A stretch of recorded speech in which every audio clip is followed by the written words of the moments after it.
আসসালামু আলাইকুম। Technique easy এডুকেশনের পক্ষ থেকে আপনাদেরকে জানাচ্ছি আন্তরিক শুভেচ্ছা ও অভিনন্দন। আজকের পর্বে আমরা রেখা ও কোণ এই টপিকসের উপরে বেশ কিছু গুরুত্বপূর্ণ প্রশ্নের সমাধান করব। রেখা বিভিন্ন রকমের রেখা আছে, সরল রেখা, সমান্তরাল রেখা, লম্ব, রশ্মি, রেখাংশ, এই বিভিন্ন রকমের রেখা। তারপরে কোণ, সরল কোণ, সমকোণ, সূক্ষ্মকোণ, স্থূলকোণ, বিপ্রতীপ কোণ, সন্নিহিত কোণ, পূরক কোণ, সম্পূরক কোণ, বিভিন্ন রকমের কোণ রয়েছে। আমরা এই কোণগুলো নিয়ে তো আমাদের আজকের এই পর্বটিতে আমরা বিভিন্ন রকমের রেখা এবং বিভিন্ন রকমের কোণ এগুলো নিয়ে বিস্তারিত আলোচনা করব এবং এই সম্পর্কিত বেশ কিছু গুরুত্বপূর্ণ প্রশ্নেরও আমরা সমাধান করব ইনশাআল্লাহ। তাই আশা করি আজকের পর্বটি যদি আপনারা শেষ পর্যন্ত দেখেন তাহলে অনেক উপকৃত হবেন ইনশাআল্লাহ। তো আমরা এখানের মধ্যে সবার প্রথমে সরল রেখা, সরল রেখাটা কাকে বলে সেটা লিখে নিলাম। যে রেখা দিক পরিবর্তন ছাড়া দুই দিকে যত দূর ইচ্ছা তত দূর বাড়ানো যায় এবং যার কোনো পুরুত্ব নেই তাকে সরল রেখা বলে।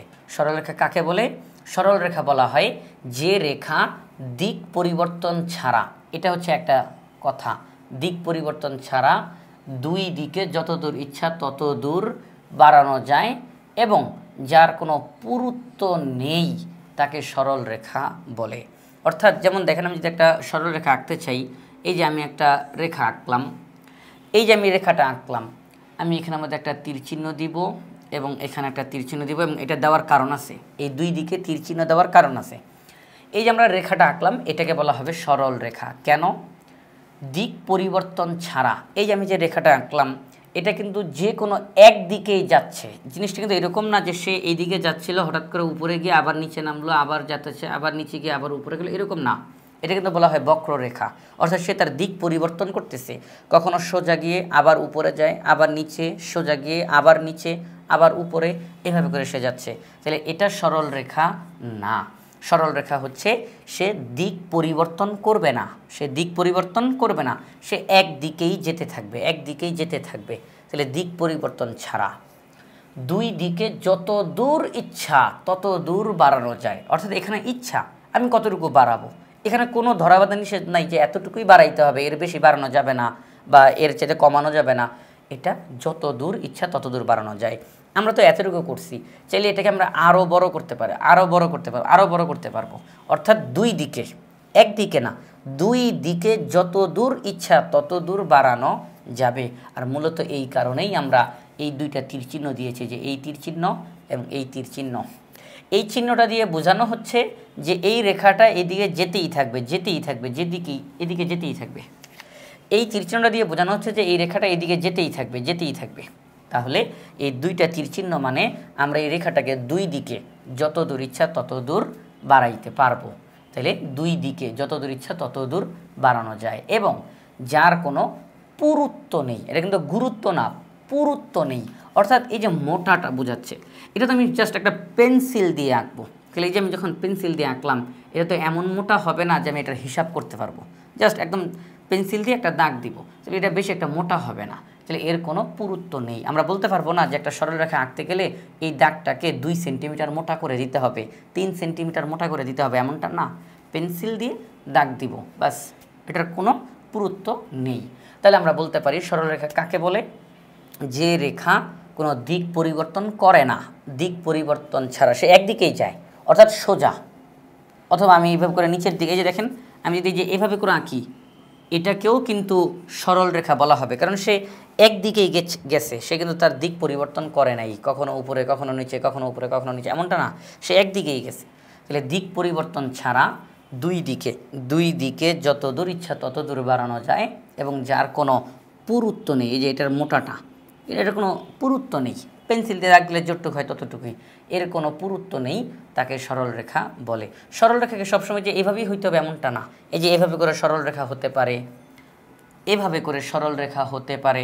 সরল রেখার মূল বিষয় সে একদম সোজা থাকবে, এই যে সোজা, একদম সোজা থাকবে এবং তাকে দুই দিকে যত দূর ইচ্ছা তত দূর বাড়ানো যাবে। অর্থাৎ দুই দিকে দুইটা এই তীর চিহ্ন থাকবেই। সরল রেখা যখন বলবো দুই দিকে দুইটা তীর চিহ্ন থাকবে এবং এটার কোনো মোটা মানে পুরুত্ব থাকবে না, তাকেই বলা হবে সরল রেখা। তাহলে আমরা এখানে আমাদের সরল রেখা শিখলাম, সরল রেখা কাকে বলে। তো আমরা এই যে সরল রেখাটা আঁকলাম, সামনে আগানোর আগে আরেকটা কথা বলি, সেটা হচ্ছে এই যে সরল রেখাগুলো আঁকলাম, সরল রেখায় কোনো প্রান্তবিন্দু থাকে না। এই যে শব্দটা প্রান্ত বিন্দু নেই, প্রান্তবিন্দু থাকে না, সরল রেখার মধ্যে কোনো প্রান্তবিন্দু থাকে না। প্রান্তবিন্দু কাকে বলে? প্রান্তবিন্দু বলা হয় যে আমি যখন একটা রেখা আঁকলাম, আমি যদি বলি যে এই রেখাটা এদিক থেকে শুরু হয়ে এখানে শেষ হয়েছে, নির্দিষ্ট করে যদি বলি যে এখানে শেষ হয়েছে, তাই এটাকে বলা হবে প্রান্তবিন্দু। আবার আমরা যদি বলি যে রেখাটা এদিক থেকে শুরু হয়েছে এখানে গিয়ে শেষ হয়েছে, তাহলে এটাকে বলা হবে প্রান্তবিন্দু। অর্থাৎ একদিক থেকে শুরু করে যেখানে গিয়ে শেষ হবে তাকে বলা হবে প্রান্তবিন্দু, একদিক থেকে শুরু হয়ে যেখানে গিয়ে শেষ হবে তাকে বলা হবে প্রান্তবিন্দু। সরল রেখার ক্ষেত্রে এই প্রান্তবিন্দুটা থাকে না। তার কারণ আমরা কিন্তু বলতে পারবো না যে সরল রেখাটা এখান থেকে শুরু হয়েছে, না, এটা কি চিহ্ন? তীর চিহ্ন। এখান থেকে শুরু হয় নাই, তাইলে শুরু হয় নাই, শেষ হবে কোথায়? এখানে কি শেষ হয়েছে? না, এটা তো শেষ হয় নাই। এই তীর চিহ্ন মানে এটা সামনের দিকে আগাইতেই থাকবে, আগাইতেই থাকবে, এটা তো এখানে শেষ হয় নাই, তাহলে এটা প্রান্তবিন্দু না।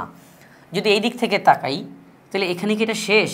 না, এটা তো শেষ না। এই তীর চিহ্ন মানে এটা সামনের দিকে আগাইতেই থাকবে, তাহলে এখানেও প্রান্তবিন্দু নাই। তাহলে সরল রেখার ক্ষেত্রে এটা মনে রাখতে হবে, সরল রেখায় কোনো প্রান্তবিন্দু থাকে না। এখন আমরা লিখলাম এখানের মধ্যে রেখাংশ। রেখাংশ কাকে বলে? যে রেখার দুইটি প্রান্ত থাকে তাকে রেখাংশ বলে। আমরা এইমাত্র যেই কথাটি দিয়ে শেষ করেছিলাম, সরল রেখার দুইটা প্রান্তবিন্দু নিয়ে কথা বলেছিলাম। সরল রেখার মধ্যে কোনো প্রান্তবিন্দু থাকে না। আর রেখাংশর ক্ষেত্রে ঠিক তার উল্টাটা, যে রেখার দুইটি প্রান্ত থাকে, দুইটি প্রান্ত থাকে, এটাই হচ্ছে এখানের মূল কথা। যে রেখার দুইটি প্রান্ত থাকে তাকে রেখাংশ বলে। রেখাংশ মানে রেখার একটা অংশ, রেখার একটা অংশ। তো এই রেখাংশটা কি? সেটি হচ্ছে আমরা একটা রেখা আঁকবো, এই যে একটা সোজা একটা রেখা আঁকলাম, তো এই যে রেখা এটা কি বলা হবে? রেখাংশ। কেন কেন? তার কারণ এই রেখাটার দুইটা প্রান্ত আছে। যদি আমরা এদিক থেকে তাকাই তাহলে এখানে শেষ, এই যে নির্দিষ্ট করে বলা যায় যে হ্যাঁ এখানেই শেষ, তাহলে আমরা বলবো এটা একটা প্রান্ত বা প্রান্তবিন্দু। যদি আমরা এদিক থেকে তাকাই তাহলে এখানে শেষ, এই যে এই দিক থেকে তাকাইলে এখানে শেষ, নির্দিষ্ট করে বলা যায় যে হ্যাঁ এখানেই শেষ হয়েছে, তাহলে এটা একটা প্রান্ত। তাহলে আমরা দেখলাম যে যে রেখার দুইটি প্রান্ত বিন্দু থাকে, দুইটি প্রান্ত বিন্দু থাকে তাকে বলা হয় রেখাংশ। আপনার এই প্রান্তের জায়গায় প্রান্ত বিন্দুও লিখতে পারবেন। যে রেখার দুইটি প্রান্ত বিন্দু থাকে তাকে রেখাংশ বলে। অর্থাৎ একটু আগে যে আপনারা সরল রেখা শিখলেন, সেই সরল রেখার ভিতরে এখানে একটা প্রান্তবিন্দু, এখানে একটা প্রান্তবিন্দু, যদি আমরা এই সব কিছুকে বাদ দেই, এই সব কিছুকে যদি বাদ দেই তাহলে এই যে দুইটা প্রান্তবিন্দু দেখা যায়, এতটুকুকেই বলা হয় রেখাংশ। পুরাটা একটা সরল রেখায় যে দুইটা তীর চিহ্ন আছে, সরল রেখা, সরল রেখার একটা অংশ, যেই অংশটার শুরু থেকে শেষ আছে, শুরু থেকে শেষ আছে, তাকে বলা হবে রেখাংশ। তাহলে রেখাংশ কাকে বলে? যে রেখার দুইটি প্রান্তবিন্দু আছে তাকে বলা হয় রেখাংশ। আর এই রেখাগুলোর ক্ষেত্রে সরল রেখা, রেখাংশ, রশ্মি, এদের ক্ষেত্রে এই প্রান্তবিন্দু নিয়েই বারবারে কথা হবে। সরল রেখার কোনো প্রান্তবিন্দু নেই, রেখাংশের দুইটি প্রান্তবিন্দু আছে। আর এখন আমরা এখানের মধ্যে লিখে ফেলব রশ্মি কাকে বলে, এবং রশ্মিও একদম সহজ। আর এটার উচ্চারণ কিন্তু হবে রশ্মি, অর্থাৎ এই তালিবাসটা দুইবার উচ্চারণ হয়ে যাবে, রশ্মি। তো রশ্মি কি? যে রেখার একটি প্রান্তবিন্দু থাকে তাকে রশ্মি বলে। দেখেন এখানের মধ্যেও কিন্তু সেই প্রান্তবিন্দুর কথাই আসছে। কি বললাম এখানের মধ্যে আমরা? একটি প্রান্তবিন্দু থাকে। আগেরটাতে বলছি দুইটি প্রান্তবিন্দু থাকে, আর এখনটাতে বলছি একটি প্রান্তবিন্দু থাকে। রশ্মি কাকে বলে? যে রেখার একটি প্রান্তবিন্দু থাকে, একটি প্রান্তবিন্দু থাকে তাকে রশ্মি বলে। যদি আমরা একটুখানি এটা চিত্রের মাধ্যমে প্রকাশ করি তাহলে চিত্রটা হবে এই রকম। এই যে দেখেন, এটাকে বলা হবে রশ্মি। কেন? কারণ এটার মধ্যে একটা প্রান্তবিন্দু আছে, একটা প্রান্তবিন্দু। অর্থাৎ এদিক থেকে যদি আমরা তাকাই, এদিক থেকে যদি আমরা তাকাই তাহলে আমরা দেখব যে শেষ এই জায়গাটাতে শেষ, তাহলে এটা একটা প্রান্তবিন্দু। এদিক থেকে তাকাইলে এটা একটা প্রান্ত, তাহলে এটা একটা প্রান্তবিন্দু। কিন্তু এদিক থেকে যদি তাকাই তাহলে এটা কি প্রান্তবিন্দু? না, এটা তো প্রান্তবিন্দু না। দেখেন এটা একটা তীরচিহ্ন, এই তীরচিহ্ন মানে কি? এটা আসলে এখানে শেষ হয় নাই, এটা সামনের দিকে চলতে থাকবে, সামনের দিকে আগাইতে থাকবে, তাহলে এটা কোনো প্রান্তবিন্দু না। কিন্তু এটা প্রান্তবিন্দু, তাহলে একটি প্রান্তবিন্দু আছে। তাহলে যে রেখার একটি প্রান্তবিন্দু থাকে তাকে রশ্মি বলে। যে রেখার দুইটি প্রান্তবিন্দু থাকে তাকে রেখাংশ বলে। যে রেখার কোনো প্রান্তবিন্দু নাই, সে দিক পরিবর্তন করে না, দুই দিকে যত দূর ইচ্ছা তত দূর বাড়ানো যায়, তাকে সরল রেখা বলে। প্রত্যেকটা রেখার মধ্যেই কিন্তু একবার করে এই প্রান্তবিন্দুর কথা আসতেছে। একটি প্রান্তবিন্দু, দুইটি প্রান্তবিন্দু, সরল রেখার মধ্যে প্রান্তবিন্দু নেই। এই প্রান্তবিন্দু শব্দটা প্রত্যেকটা জায়গাতেই আসতেছে। আমরা যদি সবগুলো চিত্র একসঙ্গে দেখতে চাই তাহলে আমরা বলতে পারি এটাকে আমরা কি বলবো? সরল রেখা। এটা কোনো দিক পরিবর্তন করে নাই, দুই দিকে যত দূর ইচ্ছা তত দূর বাড়ানো যায় এবং এর কোনো পুরুত্ব নেই, কোনো প্রান্তবিন্দু নেই। এটিকে বলা হবে সরল রেখা। এটিকে বলা হবে রেখাংশ, কারণ এটার দুইটা প্রান্তবিন্দু আছে। এদিক থেকে তাকাইলে এটা একটা প্রান্ত, এদিক থেকে তাকাইলে এটা একটা প্রান্ত, তাহলে দুইটি প্রান্তবিন্দু আছে, এটাকে বলা হবে রেখাংশ। এটাকে বলা হবে রশ্মি, কারণ এদিক থেকে যদি তাকাই তাহলে এই যে এটা একটা প্রান্ত, একটা প্রান্তবিন্দু, কিন্তু এদিক থেকে যদি তাকাই এটা কিন্তু প্রান্তবিন্দু না, এটা একটা তীর চিহ্ন, অর্থাৎ এটা এইদিকে যেতেই থাকবে, তাহলে এটা একটা রশ্মি। তাহলে সরল রেখা, রেখাংশ এবং রশ্মি, এই হচ্ছে তিনটা চিত্র। তাহলে আমরা এগুলো শিখলাম, এবার আমরা সামনের দিকে যাব। আমরা এখন এখানে মধ্যে লিখলাম লম্ব। লম্ব কাকে বলে? একটি রেখা অপর একটি রেখার উপর লম্ব হবে যখন এরা একে অপরকে সমকোণে ছেদ করে বা মিলিত হয়। অর্থাৎ যদি লম্বের কথা বলতে হয় তাহলে সেখানে অবশ্যই দুইটা রেখা আসবে। একটা রেখার উপরে আরেকটা রেখা সমকোণে, কি কোণে? সমকোণে সেটা ছেদ করবে অথবা মিলিত হবে, তখনই সেখানের মধ্যে লম্বটা তৈরি হয়। সমকোণ মানে কি? সমকোণ মানে 90 ডিগ্রি। কয় ডিগ্রি? 90 ডিগ্রি। আমরা যখন একটি রেখার উপরে, এই যে একটা রেখা আঁকলাম, একটি রেখার উপরে যখন আমরা আরেকটা রেখা আমরা আঁকবো, আমি কিন্তু এটা এমনি এঁকে ফেললাম, স্কেল টিক্সেল দিয়ে আঁকি নাই, সুতরাং এখানে মাপটা কিন্তু সঠিক হবে না। তো যখন আমরা একটি রেখার উপরে আরেকটি রেখা আঁকবো এবং সেই রেখাটা যেখানে মিলিত হলো, যেখানে মিলিত হলো সেখানে যদি 90 ডিগ্রি কোণ তৈরি হয়, কি কোণ তৈরি হয়? 90 ডিগ্রি কোণ তৈরি হয়, তাহলে আমরা বলবো যে সেখানে লম্ব তৈরি হয়েছে। কি তৈরি হয়েছে? লম্ব তৈরি হয়েছে। আবারও বলি, একটি রেখার উপরে যখন আরেকটি রেখা সমকোণে, সমকোণে মানে 90 ডিগ্রি, সমকোণে ছেদ করে বা মিলিত হয়, সেখানে লম্ব তৈরি হয়। এই বাহুটাকে আমরা বলবো লম্ব, এই বাহুটাকে আমরা বলবো লম্ব, এই বাহুটাকে আমরা বলবো লম্ব। অর্থাৎ যেদিক থেকেই তাকাই না কেন, 90 ডিগ্রি যেই জায়গাতে তৈরি হয়েছে, মূলত 90 ডিগ্রি যেই জায়গাতে তৈরি হয়েছে, এই 90 ডিগ্রি কোণটা যার যার সাথে লাগানো, আমরা তাদেরকে লম্ব বলতে পারি। যেমন আমরা যদি চিন্তা করি যে হ্যাঁ, এই রেখাটার উপরে এই রেখাটা আমরা আঁকলাম, 90 ডিগ্রি হলো, তাহলে আমরা বলবো এটাকে লম্ব। আমরা যদি বলি যে এই রেখাটার উপরে, যেমন এই যে দেখি আপনাদেরকে, এই রেখাটার উপরে আমরা মনে করেন যে আমরা এই রেখাটা আগে আঁকলাম, এই রেখাটা আগে আঁকছি, পরে এই রেখাটা আঁকছি, আগে এটা আঁকছি পরে এটা আঁকলাম, তাহলে আমরা বলবো এটাকে লম্ব। কারণ প্রথমে আমরা একটা রেখা আঁকলাম, পরবর্তীতে যেই রেখাটি এঁকেছি সেটি এখানে 90 ডিগ্রি কোণ তৈরি করেছে, এটাকে বলা হবে লম্ব। তাইলে লম্ব একদম সহজ।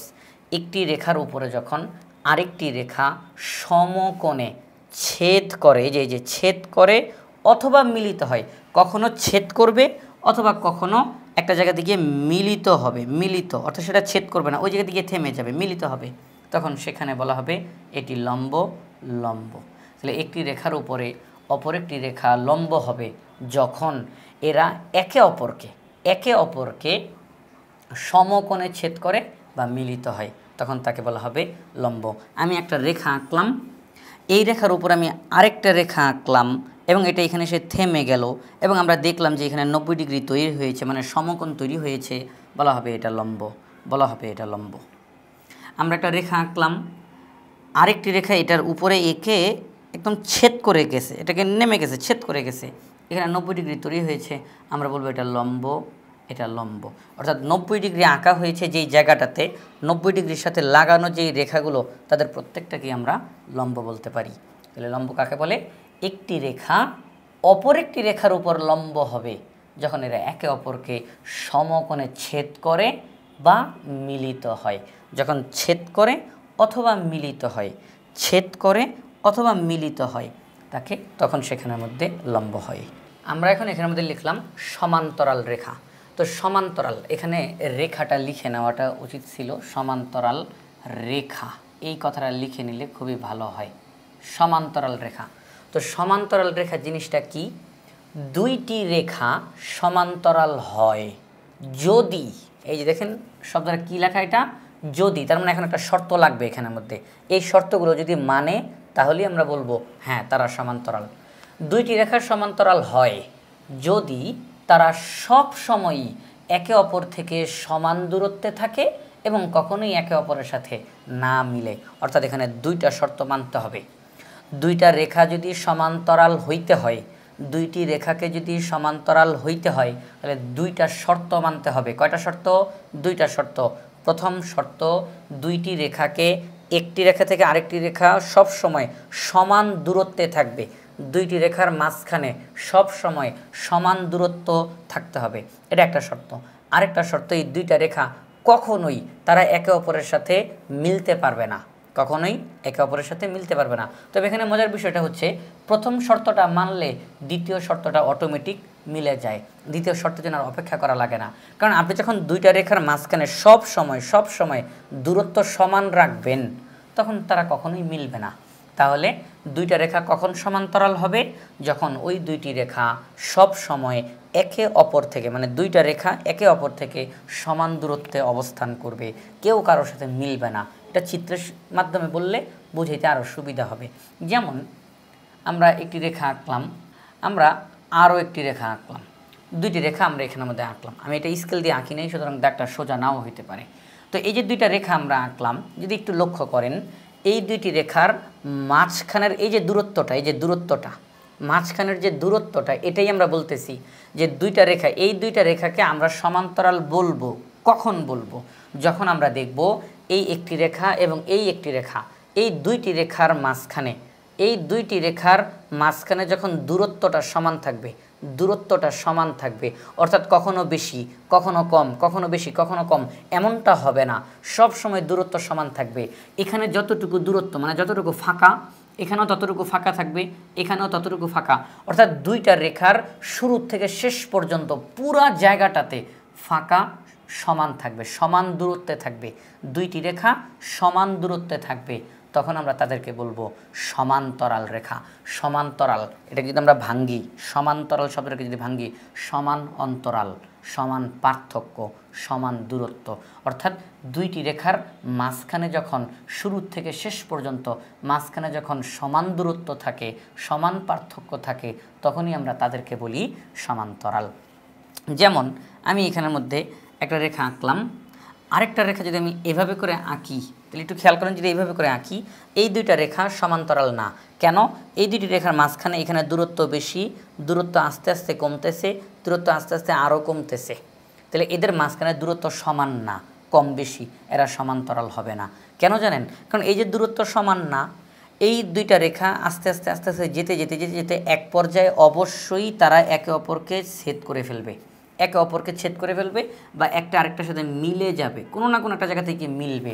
এখানে কিন্তু এটাও লেখা ছিল না মিলে, মানে মিলতে পারবে না। তাহলে দুইটা রেখা যখন তাদের মাঝখানে দূরত্বের যদি কম বেশি হয়ে যায়, কখনো না কখনো তারা মিলবেই। দুইটা রেখার মাঝখানে যদি তাদের দূরত্ব সমান না থাকে, মানে কম বেশি থাকে, তাহলে কখনো না কখনো তারা মিলবেই। কিন্তু সমান্তরালের ক্ষেত্রে মিলানো যাবে না। তাহলে সমান্তরাল কখন বলবো?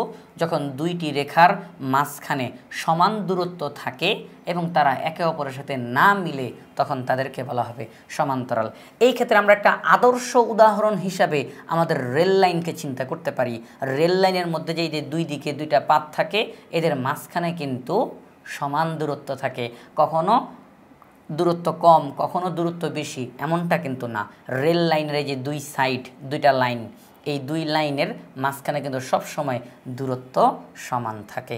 তাহলে সমান্তরাল রেখা কাকে বলে?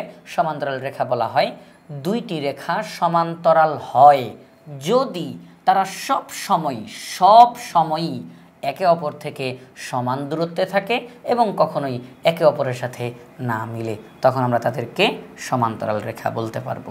এখন এই যে আমরা যে এই দুইটা রেখা যে আঁকলাম, শুধু এরাই কি সমান্তরাল? না না না, আমরা কিন্তু যদি এইভাবে করে আঁকি, যে এই যে একটা দাগ আঁকলাম আবার যদি এই যে একটা দাগ আঁকলাম, যদি দেখি যে তাদের মাঝখানে দূরত্ব সমান, এরাও সমান্তরাল।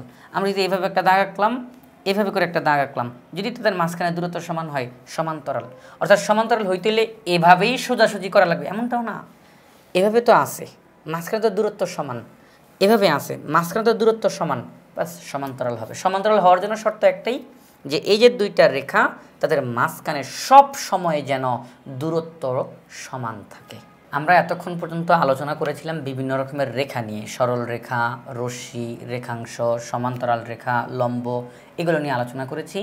এখন আমরা আলোচনা শুরু করব কোণ নিয়ে। কি নিয়ে? কোণ।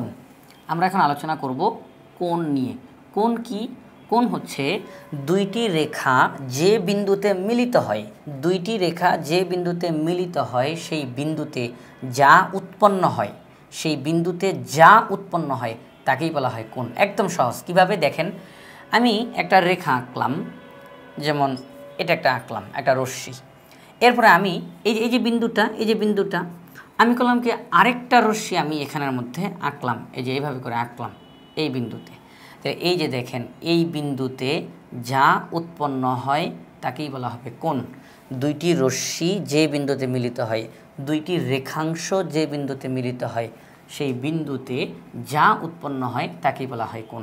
এখানে তো আমরা রশ্মি দিয়েছি, আমরা রেখাংশ দিয়েও করতে পারবো, কিন্তু এই যে একটা রেখাংশ, এই যে দুইটা প্রান্তবিন্দু, এটা একটা প্রান্তবিন্দু, এটা একটা প্রান্তবিন্দু, আরেকটা রেখাংশ আমরা আঁকলাম, এটা একটা প্রান্তবিন্দু, এটা একটা প্রান্তবিন্দু। তো দুইটি রেখাংশ যেই বিন্দুতে মিলিত হয়েছে, এই বিন্দুটাতে দুইটা রেখাংশ মিলিত হয়েছে, এই বিন্দুতে যা উৎপন্ন হয় তাকেই বলা হবে কোণ। তাহলে আমরা বলতে পারি দুইটি রেখা যে বিন্দুতে মিলিত হয় সেই বিন্দুতে যা উৎপন্ন হয় তাকেই কোণ বলা হয়। তাকে কী বলা হয়? কোণ বলা হয়। এখন কোণকে আমরা প্রকাশ করি কিভাবে? এই যে ছোট্ট এই যে এইটা দিয়ে প্রকাশ করি আমরা, এটাকে বলা হয় ডিগ্রি। যেমন আমরা যদি বলি যে এই কোণটা হচ্ছে আমাদের 95 ডিগ্রি, বললাম যে এটার মান 95 ডিগ্রি, তখন আমরা লিখব কিভাবে? আমরা লিখব এইভাবে করে 95 এবং 5-এর ঠিক উপরে ছোট্ট করে এটা দিব। যদি আমরা বলি যে এটা হচ্ছে 100 ডিগ্রি, এমনি বোঝানোর জন্য 100 ডিগ্রি আমরা লিখব এইভাবে করে 100, তার উপরে ছোট্ট করে এটাকে আমরা লিখব। এটা এই ছোট্ট চিহ্নটাকে বলা হয় ডিগ্রি। এটা কিন্তু শূন্য না, এটাকে বলা হয় ডিগ্রি। 95 degree, 100 degree. তাহলে কোণ এই ডিগ্রিটা দিয়ে প্রকাশ করা হয় যে এই কোণটা কত ডিগ্রি? 95 ডিগ্রি। এই কোণের পরিমাপটা কত? 100 ডিগ্রি। তাহলে আমরা বলতে পারি দুইটি রেখা যে বিন্দুতে মিলিত হয় সেখানে যা উৎপন্ন হয় তাকে বলা হয় কোণ। কোণ প্রকাশ করা হয় এই যে এই চিহ্নটার মাধ্যমে, এই ডিগ্রি চিহ্নটার মাধ্যমে প্রকাশ করা হয়। আমি মনে ডিগ্রি একটু বেশি ছোটো দিয়ে ফেলছি, তাই না? তো এগুলো তাহলে কোণ কাকে বলে সেটা আমরা শিখলাম। এবার কোণ বিভিন্ন রকমের, সরল কোণ, সূক্ষ্ম কোণ, স্থূল কোণ, সমকোণ, বিপ্রতীপ কোণ, সন্নিহিত কোণ, পূরক কোণ, সম্পূরক কোণ, বিভিন্ন রকমের কোণ আছে। আমরা এখন সেগুলো নিয়ে ধারাবাহিকভাবে আলোচনা করব। আমরা এখন এখানের মধ্যে একটি কোণের নাম লিখলাম। আমরা এখন সবগুলো কোণ নিয়ে আলোচনা করব। সবার প্রথমে আমরা লিখলাম সূক্ষ্ম কোণ। সূক্ষ্ম কোণ কাকে বলে? যে কোণ 90 ডিগ্রি এর ছোট, যে কোণ 90 ডিগ্রি এর ছোট তাকে সূক্ষ্ম কোণ বলা হয়। অর্থাৎ 90 ডিগ্রির যেতে ছোট যেই কোণ তাকে আমরা বলবো সূক্ষ্ম কোণ। তো এটা আমরা কিভাবে করে করব? সেটা হচ্ছে যেই কোণটা আমরা আঁকবো তাকে আমরা চাঁদা দিয়ে মেপে দেখব সেটা 90 ডিগ্রির বড়, 90 ডিগ্রির সমান নাকি 90 ডিগ্রির ছোট। যদি সেটা 90 ডিগ্রির ছোট হয়, অবশ্যই ছোট হইতে হবে, সমানও না বড়ও না। 90 ডিগ্রির সমানও হতে পারবে না, 90 ডিগ্রির বেশিও হতে পারবে না। যেই কোণটা 90 ডিগ্রির কম হবে, 89 degree, 80 degree, 50 degree, 12 degree, 1 degree, অর্থাৎ 90 ডিগ্রির ছোট, 90 ডিগ্রির ছোট যে কোণ 90 ডিগ্রি এর ছোট তাকে সূক্ষ্ম কোণ বলে। যেমন আমরা যদি এখানের মধ্যে একটা কোণ আঁকি, এই যে একটা কোণ আঁকলাম, যদি বলি যে হ্যাঁ আমরা চাঁদা দিয়ে মেপেছি এই কোণের মাপ হচ্ছে 45 ডিগ্রি, আমরা বলবো এটি একটি সূক্ষ্ম কোণ। আমরা যদি বলি যে হ্যাঁ আমরা এটাকে চাঁদা দিয়ে মেপেছি, এটার মান হচ্ছে 82 ডিগ্রি, আমরা বলবো এটা একটা সূক্ষ্ম কোণ। অর্থাৎ যেই কোণের মান 90 ডিগ্রির ছোট, 90 ডিগ্রির ছোট তাকেই বলা হবে সূক্ষ্ম কোণ। কী বলা হবে? সূক্ষ্ম কোণ। সূক্ষ্ম মানেই ছোট, সূক্ষ্ম ভুল, তাই না? তাই সূক্ষ্ম ছোট। তাহলে যেই কোণ 90 ডিগ্রির ছোট, 90 ডিগ্রির ছোট তাকে সূক্ষ্মকোণ বলা হয়। অর্থাৎ যে কোণই আপনি আঁকবেন না কেন তার একটা নাম থাকবেই। তার নাম হতে পারে সূক্ষ্মকোণ, তার নাম হতে পারে সমকোণ অথবা স্থূলকোণ, যে কোনো একটা নাম, সরল কোণ হতে পারে। আপনি যে কোনো কোণ আঁকেন না কেন, তবে তার মানটা আমাদেরকে দেখতে হবে যে তার মান কত। যদি তার মান আমরা দেখি 90 ডিগ্রির ছোট, তখন আমরা ওই কোণের নাম দিব সূক্ষ্মকোণ। এই যে আমি একটা চিত্র আঁকলাম, এখন আমি চাই এটা একটা নাম দেওয়ার জন্য, এটার নাম কি সমকোণ দিব, এটার নাম কি স্থূলকোণ দিব, কি দিতে পারি। আমি যখন এই কোণটাকে চাঁদা দিয়ে মেপে আমি দেখব যে হ্যাঁ এই কোণের মান 45 ডিগ্রি, আমরা বলবো এটার নাম সূক্ষ্মকোণ। এটার মান 82 ডিগ্রি, আমরা বলবো এটা সূক্ষ্মকোণ। তাহলে যেই কোণের মান 90 ডিগ্রির ছোট তাকে বলা হয় সূক্ষ্মকোণ। তো সূক্ষ্মকোণ শিখলাম, এবার আমরা শিখব সমকোণ কাকে বলে। সমকোণ একেবারে সহজ, যে কোণ 90 ডিগ্রি এর সমান তাকে সমকোণ বলে। অর্থাৎ আপনি যখন একটা কোণ আঁকবেন, ওই কোণটাকে যদি আপনি মাপেন আর মেপে যদি দেখেন যে হ্যাঁ এই কোণের মান 90 ডিগ্রি, সেই কোণকে আমরা বলবো সমকোণ।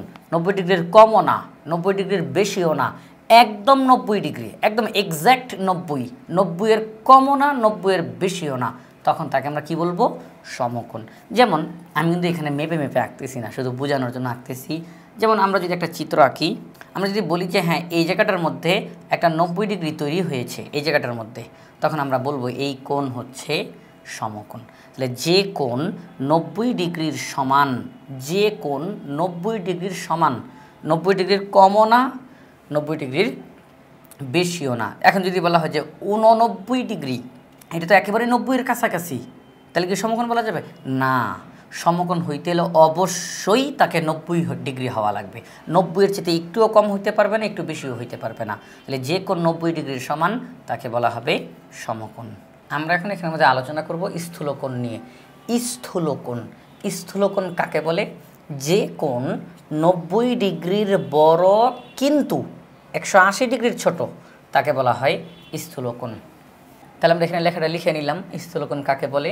যে কোণ 90 ডিগ্রি এর চেয়ে বড় কিন্তু 180 ডিগ্রি এর চেয়ে ছোট তাকে স্থূলকোণ বলে। অর্থাৎ স্থূলকোণের ক্ষেত্রে একটা সীমানা দেওয়া আছে। স্থূলকোণ আরম্ভই হবে 90 ডিগ্রির পর থেকে, 90 ডিগ্রি থেকে না কিন্তু, 90 ডিগ্রির পর থেকে। আর শেষ হবে কোথায়? অবশ্যই 180 ডিগ্রির আগে, 180 ডিগ্রির আগে। তাহলে যে কোণ 90 ডিগ্রির চেয়ে বড় কিন্তু 180 ডিগ্রির চেয়ে ছোট তাকে বলা হয় স্থূলকোণ।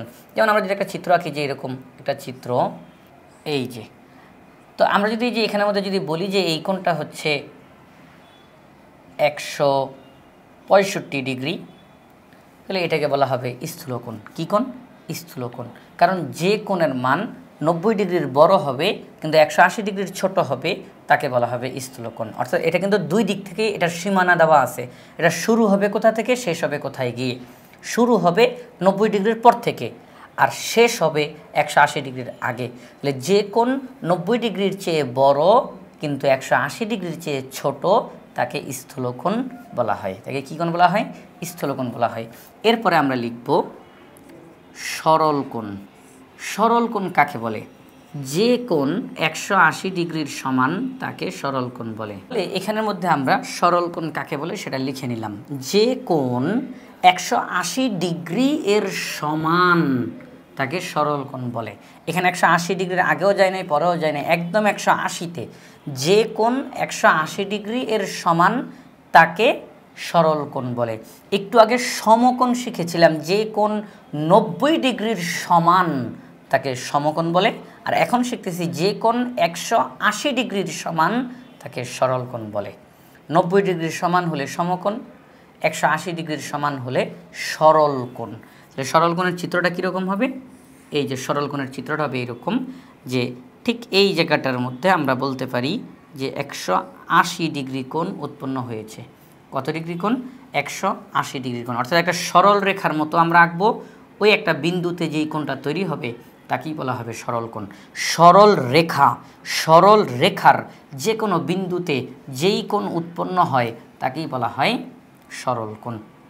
সরল কোণের মান 180 ডিগ্রি। তাহলে আমরা এখানের মধ্যে 4টা কোণ শিখলাম। প্রথমত সূক্ষ্মকোণ 90 ডিগ্রির ছোট, তারপরে সমকোণ 90 ডিগ্রির সমান, তারপর স্থূলকোণ 90 ডিগ্রির বড় 180 ডিগ্রির ছোট, তারপরে সরল কোণ 180 ডিগ্রির সমান। অর্থাৎ একদম ছোটটা থেকে আরম্ভ করতে করতে করতে সবচেয়ে বড় কোণটার মধ্যে গিয়ে আমরা নামলাম।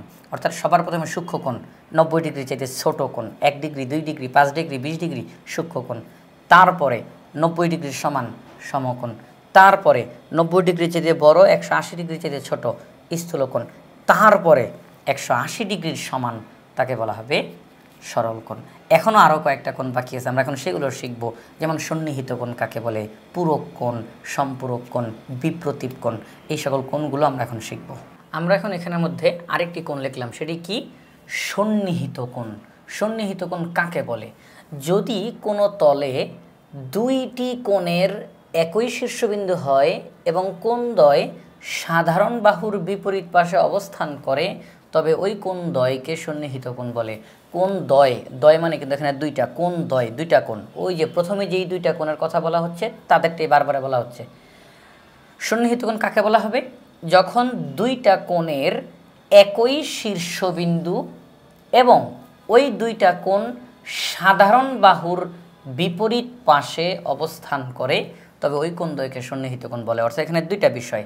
প্রথম বিষয়, ওই দুইটা কোণের শীর্ষবিন্দু, কি বিন্দু? শীর্ষবিন্দু একই থাকবে। কি থাকবে? একই থাকবে, একই শীর্ষবিন্দু। কোণ দুইটা, কিন্তু দুইটা কোণের শীর্ষবিন্দু একই থাকবে। কীভাবে সেটা একটু পরে আমরা চিত্রের মাধ্যমে ক্লিয়ার হব। এটা গেল এক বিষয়। তারপর আরেকটা হচ্ছে, ওই দুইটা কোণ সাধারণ বাহুর বিপরীত পাশে অবস্থান করে, তখন ওই দুইটা কোণকে পরস্পরকে একে অপরের সন্নিহিত কোণ বলা হয়। এখন সেটা আমরা একটু বুঝাই। সেটা হচ্ছে, আমি যখন এখানের মধ্যে একটা কোণ আঁকলাম, এই যে একটা কোণ আঁকলাম, একটু ভালো করে খেয়াল করবেন, একটা কোণ আঁকলাম আমরা, এই যে একটা কোণ। তো এই কোণের এই বিন্দুটাকে বলা হবে শীর্ষবিন্দু। শীর্ষবিন্দু কাকে বলে? শীর্ষবিন্দু বলা হয় দুইটি বাহু যেই বিন্দুতে মিলিত হয়, দুইটি বাহু যে বিন্দুতে মিলিত হয় তাকেই বলা হয় শীর্ষবিন্দু। এই বাহুটা এখানে, এই বাহুটা এখানে, এই একই জায়গাতে মিলিত হয়েছে, এটাকে বলা হবে শীর্ষবিন্দু। কি বিন্দু? শীর্ষবিন্দু। শীর্ষবিন্দুতেই কোণ উৎপন্ন হয়, শীর্ষবিন্দুতেই কোণ উৎপন্ন হয়। আচ্ছা, এটা গেল, আমরা একটা কোণ আঁকলাম, এটা শীর্ষবিন্দু। এবার আমি যদি এই দাগটার উপরে আবার আমি একটা দাগ আঁকি এবং সেখান থেকে আমরা আবার একটা দাগ আঁকি, এটা আরেকটা কোণ হয়ে গেল না? আরেকটা কোণ হয়ে গেল না? এটা আরেকটা কোণ হয়ে গেল। এখানেও একটা শীর্ষবিন্দু। তাহলে একটা জিনিস যদি আপনারা ভালো করে লক্ষ্য করেন তাহলে দেখতে পাবেন, প্রথমে আমরা যেই কোণটা এঁকেছিলাম, এই যে এটা, এই কোণটা, এটার একটা শীর্ষবিন্দু ছিল। এরপর আমি যদি এখন এই দাগটাকে ঢেকে রাখি, এই দাগটাকে যদি ঢেকে রাখি, তাহলে এখন এই দুইটা বাহু আবার যেখানে মিলিত হয়েছে সেখানে শীর্ষবিন্দু। তাহলে আমরা দেখলাম দুইটা আলাদা আলাদা কোণ, কিন্তু তাদের শীর্ষবিন্দু এক জায়গাতেই, শীর্ষবিন্দু এক জায়গাতেই। এই বিন্দুটা এই কোণের শীর্ষবিন্দু, এই বিন্দুটা এই কোণেরও শীর্ষবিন্দু। অর্থাৎ দুইটা আলাদা আলাদা কোণ, কিন্তু তাদের শীর্ষবিন্দু একই, শীর্ষবিন্দু একই। দুইটি কোণের শীর্ষবিন্দু একই। আচ্ছা, একই শীর্ষবিন্দু, বুঝলাম। এরপরে কি? সাধারণ বাহু। সাধারণ বাহু মানে কি? সাধারণ বাহু বলতে বোঝানো হয় যেই বাহুটা দুই কোণের ভিতরেই আছে, যে বাহুটা দুই কোণের ভিতরেই আছে, আমরা তাকে বলবো সাধারণ বাহু। যেমন এই যে দেখেন, এই যে বাহুটা, এই বাহুটা এই কোণের জন্য এই বাহুটা, এই কোণের জন্য এই বাহুটা, অর্থাৎ একটাই বাহু, কিন্তু সেই বাহুটা দুই কোণের মধ্যেই আছে। আমরা যদি এই দাগটাকে ঢেকে ফেলি, যদি আমরা এই দাগটাকে ঢেকে ফেলি, তাহলে এই বাহুটা দিয়ে আমাদের এই কোণটা তৈরি হয়েছে। আবার আমরা যদি এই দাগটা ঢেকে ফেলি, তাহলে এই কোণের এই দাগের মাধ্যমে এই কোণটা তৈরি হয়েছে। তাহলে আমরা দেখতেছি এখানে দুইটা কোণ, কিন্তু দুইটা কোণের মধ্যে এই বাহুটা দুই জায়গার মধ্যেই আছে। এই কোণের মধ্যেও এই বাহুটা আছে, এই কোণের মধ্যেও এই বাহুটা আছে, অর্থাৎ একই বাহু, কিন্তু সে দুই জায়গার মধ্যেই আছে, তাকে বলা হয় সাধারণ বাহু। তাকে কি বাহু বলা হয়? সাধারণ বাহু। আর যখন একটা শীর্ষবিন্দু যখন এই দুই কোণের ভিতরেই থাকে, শীর্ষবিন্দু যখন দুই কোণের মধ্যেই থাকে, তখন তাকে বলা হয় সাধারণ শীর্ষবিন্দু। তাহলে সাধারণ শব্দটা, যে জিনিস উভয় জায়গাতেই থাকে তার সঙ্গে আমরা সাধারণ শব্দটা লাগাই দিব। এই বাহুটা দুই কোণের ভিতরে আছে, আমরা বলবো সাধারণ বাহু। এই বিন্দুটা, শীর্ষবিন্দুটা দুই কোণের মধ্যেই আছে, আমরা বলবো সাধারণ শীর্ষবিন্দু। যে কোণ দুই ত্রিভুজের মধ্যেই, দুই চতুর্ভুজের মধ্যেই যেই কোণটা থাকে উভয় জায়গাতেই, যে কোণ উভয় জায়গাতেই থাকে তাকে আমরা বলবো সাধারণ কোণ। অর্থাৎ একই জিনিস যখন উভয় জায়গাতে দুই জায়গাতেই থাকে, একই জিনিস যখন দুই জায়গাতেই থাকে তখন তার সামনে আমরা শুধু সাধারণ শব্দটা যুক্ত করি। বাহু দুই জায়গাতেই আছে, সাধারণ বাহু। শীর্ষবিন্দু দুই জায়গাতেই আছে, সাধারণ শীর্ষবিন্দু। কোণ দুই জায়গাতেই আছে, একই কোণ দুই জায়গাতেই, সাধারণ কোণ। ঠিক আছে, তাহলে আমরা এখানে দেখলাম যে একই শীর্ষবিন্দু এবং এটা সাধারণ বাহু, এই বাহুটা দুই কোণের ভিতরেই আছে, তাহলে এটা সাধারণ বাহু। এখন দেখেন যে বিষয়টা, দুইটা কোণ তাদের একই শীর্ষবিন্দু এবং দুইটা কোণের একই সাধারণ বাহু এবং দুইটা কোণ এই সাধারণ বাহুর বিপরীত পাশে, সাধারণ বাহুর এক পাশে একটা কোণ, অন্য পাশে একটা কোণ, সাধারণ বাহুর এক পাশে একটি কোণ, অন্য পাশে একটি কোণ, তাহলে বিপরীত পাশে দুইটি কোণ। এই দুইটা কোণকে, যে এই কোণটাকে এবং এই কোণটাকে, এই দুইটা কোণকে বলা হবে সন্নিহিত কোণ। কি কোণ? সন্নিহিত কোণ। অর্থাৎ দুইটা কোণ যখন একসঙ্গে যুক্ত থাকে, দুইটা আলাদা আলাদা কোণ যখন একত্রে যুক্ত থাকে তখন ওই দুইটা কোণকে একে অপরের সন্নিহিত কোণ বলা হয়। যখন দুইটি কোণের একই শীর্ষবিন্দু হয়, দুইটি কোণের মধ্যে একটি সাধারণ বাহু থাকে এবং দুইটা কোণ সাধারণ বাহুর বিপরীত দিকে থাকে, বিপরীত দিকে, তখন তাদেরকে সন্নিহিত কোণ বলা হয়। তাহলে আমরা আবার একটু পড়ি, এবার চিত্র তো দেখলাম, এবার পড়ি। যদি কোনো তলে দুইটি কোণের, এই যে একটা কোণ, এটা একটা কোণ, দুইটি কোণের একই শীর্ষবিন্দু হয় এবং কোণ দ্বয় মানে দুইটা কোণ সাধারণ বাহুর বিপরীত পাশে অবস্থান করে, এই যে দুইটা কোণ তারা কিন্তু সাধারণ বাহুর বিপরীত পাশে আছে, এক পাশে না, বিপরীত পাশে, দুই পাশে, বিপরীত পাশে অবস্থান করে, তবে ওই দুইটা কোণকে সন্নিহিত কোণ বলে, ওই দুইটা কোণকে সন্নিহিত কোণ বলে। তাহলে আমরা সন্নিহিত কোণ বুঝলাম। এবার এই সন্নিহিত কোণটা আমাদেরকে ভালো করে বুঝতে হবে, কারণ সন্নিহিত কোণের সাথে আমাদের এর পরের যেই কোণগুলো তাদের সম্পর্ক রয়েছে। দুইটা কোণ একই শীর্ষবিন্দু, সাধারণ বাহু, দুইটা কোণ সাধারণ বাহুর দুই দিকে, দুইটি কোণ সাধারণ বাহুর দুই দিকে অবস্থিত, তাদেরকে আমরা বলবো সন্নিহিত কোণ। আমরা এখন এখানে নাম লিখলাম পূরক কোণ। পূরক কোণ কাকে বলে? পূরক কোণ বলা হয়, একটু আগে যে আমরা সন্নিহিত কোণ শিখলাম ওই রকমভাবে যখন দুইটা কোণ একত্রে 90 ডিগ্রি হবে, দুইটি কোণের যোগফল, দুইটা আলাদা কোণ, এটা একটা কোণ, এটা একটা কোণ, দুইটা কোণের যোগফল মানে আমি যখন একসঙ্গে করে ফেলবো, যোগফল যদি 90 ডিগ্রির সমান হয়, দুইটি কোণের যোগফল যদি 90 ডিগ্রির সমান হয় তখন তাদের একে অপরকে পূরক কোণ বলা হয়, একে অপরকে পূরক কোণ বলা হবে। এই কোণটাকে এই কোণের পূরক কোণ, এই কোণটাকে এই কোণের পূরক কোণ বলা হবে। দুইটা আলাদা কোণ, তাদেরকে আমি যোগ করলাম, যোগ করলে যদি 90 ডিগ্রির সমান হয় তখন তাদেরকে একটাকে আরেকটার পূরক কোণ, একটাকে আরেকটার পূরক কোণ, অর্থাৎ এই কোণকে আমি বলবো এই কোণের পূরক কোণ, এই কোণটাকে আমি বলবো এই কোণের পূরক কোণ, অর্থাৎ একে অপরকে পূরক কোণ বলা হবে। তাহলে আমরা এখানে সংজ্ঞাটা লিখে ফেলি। আমরা এখন এখানের মধ্যে এই পূরক কোণ কাকে বলে কথাটা লিখে ফেললাম। দুইটি কোণের যোগফল 90 ডিগ্রি হলে, 90 ডিগ্রি হলে, এটা কিন্তু খুবই গুরুত্বপূর্ণ বিষয়, কারণ একটু পরে যে আমরা আরেকটা কোণ শিখবো সেখানে এই সংখ্যাটাই শুধু চেঞ্জ হবে, সব কথা একই রকমের থাকবে, এই সংখ্যাটা চেঞ্জ হবে, নাম চেঞ্জ হবে, বাকি সব কথা একই। তো দুইটি কোণের যোগফল যখন 90 ডিগ্রি হবে তখন কোণ দ্বয়কে একে অপরের পূরক কোণ বলা হবে। কীরকম সেটা? যেমন আমরা যদি এখানে একটা চিত্র আঁকলাম, যে এই যে একটা কোণ আঁকলাম আমরা, ঠিক এখানের মধ্যে আমরা আরেকটা কোণ আঁকলাম যে এটার মধ্যে করে, তো এই একটা কোণ, এই একটা কোণ, দুইটা কোণ, তো যখন এই দুইটা কোণ যোগ করলে এই যে সম্পূর্ণটা মিলে যদি সেখানে 90 ডিগ্রি হয় তখন আমরা তাদেরকে বলবো এই দুইটা কোণকে একে অপরের পূরক কোণ। দুইটা আলাদা কোণ, দেখেন একটু খেয়াল করেন, আমি যদি প্রথম দাগটাকে যদি বাদ দিই এটা একটা কোণ, নিচের দাগটাকে যদি আমি বাদ দিই তাহলে এটা একটা কোণ, দুইটা আলাদা আলাদা কোণ। কিন্তু যখন আমরা এই দুইটা কোণকে যোগ করে দিলাম মানে একসঙ্গে লাগায় ফেললাম, যোগ করে ফেললাম, তখন যদি এই দুইটা কোণের যোগফল 90 ডিগ্রি হয় তখন দুইটা কোণকে একে অপরের পূরক কোণ বলা হবে। এই কোণকে আমি বলবো এই কোণের পূরক কোণ, এই কোণকে আমি বলবো এই কোণের পূরক কোণ, ঠিক আছে? একটাকে আরেকটার পূরক কোণ বলা হবে। যেমন যদি আমাকে বলা হয় একটি কোণ হচ্ছে 40 ডিগ্রি, 40 ডিগ্রি কোণের পূরক কোণ কত, প্রশ্নে জিজ্ঞাসা করলো 40 ডিগ্রি কোণের পূরক কোণ কত। তার মানে 40 ডিগ্রির সাথে আর কত ডিগ্রি যোগ করলে 90 ডিগ্রি হবে, কারণ পূরক কোণ কথাটা বললেই বুঝতে হবে 90 ডিগ্রি। পূরক কোণ কথাটা বললেই বুঝতে হবে 90 ডিগ্রি। দুইটা কোণকে যোগ করলে 90, দুইটা কোণকে যোগ করলে 90। একটা কোণের মান বলে দিছে 40, আরেকটা কোণের মান কত হইতে হবে 50।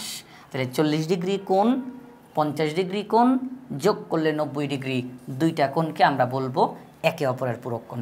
40 ডিগ্রি কোণের পূরক কোণ 50 ডিগ্রি, 50 ডিগ্রি কোণের পূরক কোণ 40 ডিগ্রি, অর্থাৎ তার সাথে আরেকটা কোণকে মিলাইয়া 90 বানাবো, তার সাথে আরেকটা কোণকে মিলাইয়া 90 বানাবো। আমাকে যখন তারা বলল 40 ডিগ্রি কোণের পূরক কোণ কত, আমার তখন টার্গেট থাকবে 40 তো দেওয়াই আছে, 90 বানাইতে হবে, আর 50 দরকার। আমাকে যখন বলবে 50 ডিগ্রি কোণের পূরক কোণ কত, 50 তো দেওয়া আছে, 90 বানাইতে হবে, আর 40 লাগবে। তাহলে পূরক কোণ কথাটা বললে বুঝতে হবে দুইটা কোণের যোগফল 90 ডিগ্রি। এবার আমরা শিখব, এটা তো শিখলাম পূরক কোণ, এবার আমরা লিখব সম্পূরক কোণ। নামটা একটু বড় হয়েছে, মানটাও একটু বড়। নামটা যেমন এটার চেয়ে একটু বড়, মানটাও একটু বড়। সম্পূরক কোণ। সম্পূরক কোণ কাকে বলে? সম্পূরক কোণ বলা হয় যখন দুইটা কোণের যোগফল, দুইটি কোণের যোগফল 180 ডিগ্রি হয়। কয় ডিগ্রি? 180 ডিগ্রি হয়, তখন তাদেরকে একে অপরের সম্পূরক কোণ বলা হয়। অর্থাৎ বলতে গেলে পূরক কোণের ডাবল, পূরক কোণের দ্বিগুণ বা ডাবল। তাহলে আমরা এই কথাটা এখানে আবার লিখে ফেলি। তাহলে আমরা এখানের মধ্যে সম্পূরক কোণের লেখাটা লিখে ফেললাম। দুইটি কোণের যোগফল 180 ডিগ্রি হলে, দুইটি কোণের যোগফল 180 ডিগ্রি হলে কোণ দ্বয়কে একে অপরের সম্পূরক কোণ বলা হবে। সম্পূরক কোণ কথাটা বললেই আমরা বুঝবো 180 ডিগ্রি। 180 ডিগ্রি, দুইটা কোণ মিলে 180, দুইটা কোণ মিলে 180 ডিগ্রি হইতে হবে। যেমন আমরা যদি চিত্রের মাধ্যমে দেখাইতে চাই, আমরা একটা কোণ আঁকলাম, এটা একটা কোণ। আমরা যদি এখানে আরেকটা কোণ আঁকি এরকমভাবে, এই যে এটা আরেকটা কোণ, অর্থাৎ দেখেন দুইটা কোণ, এইটা একটা কোণ, আমি দুই কালার দিই, এটা একটা কোণ এবং এইটা একটা কোণ। হ্যাঁ, দুইটা কোণ, এটা একটা এবং এটা একটা, দুইটা আলাদা আলাদা কোণ।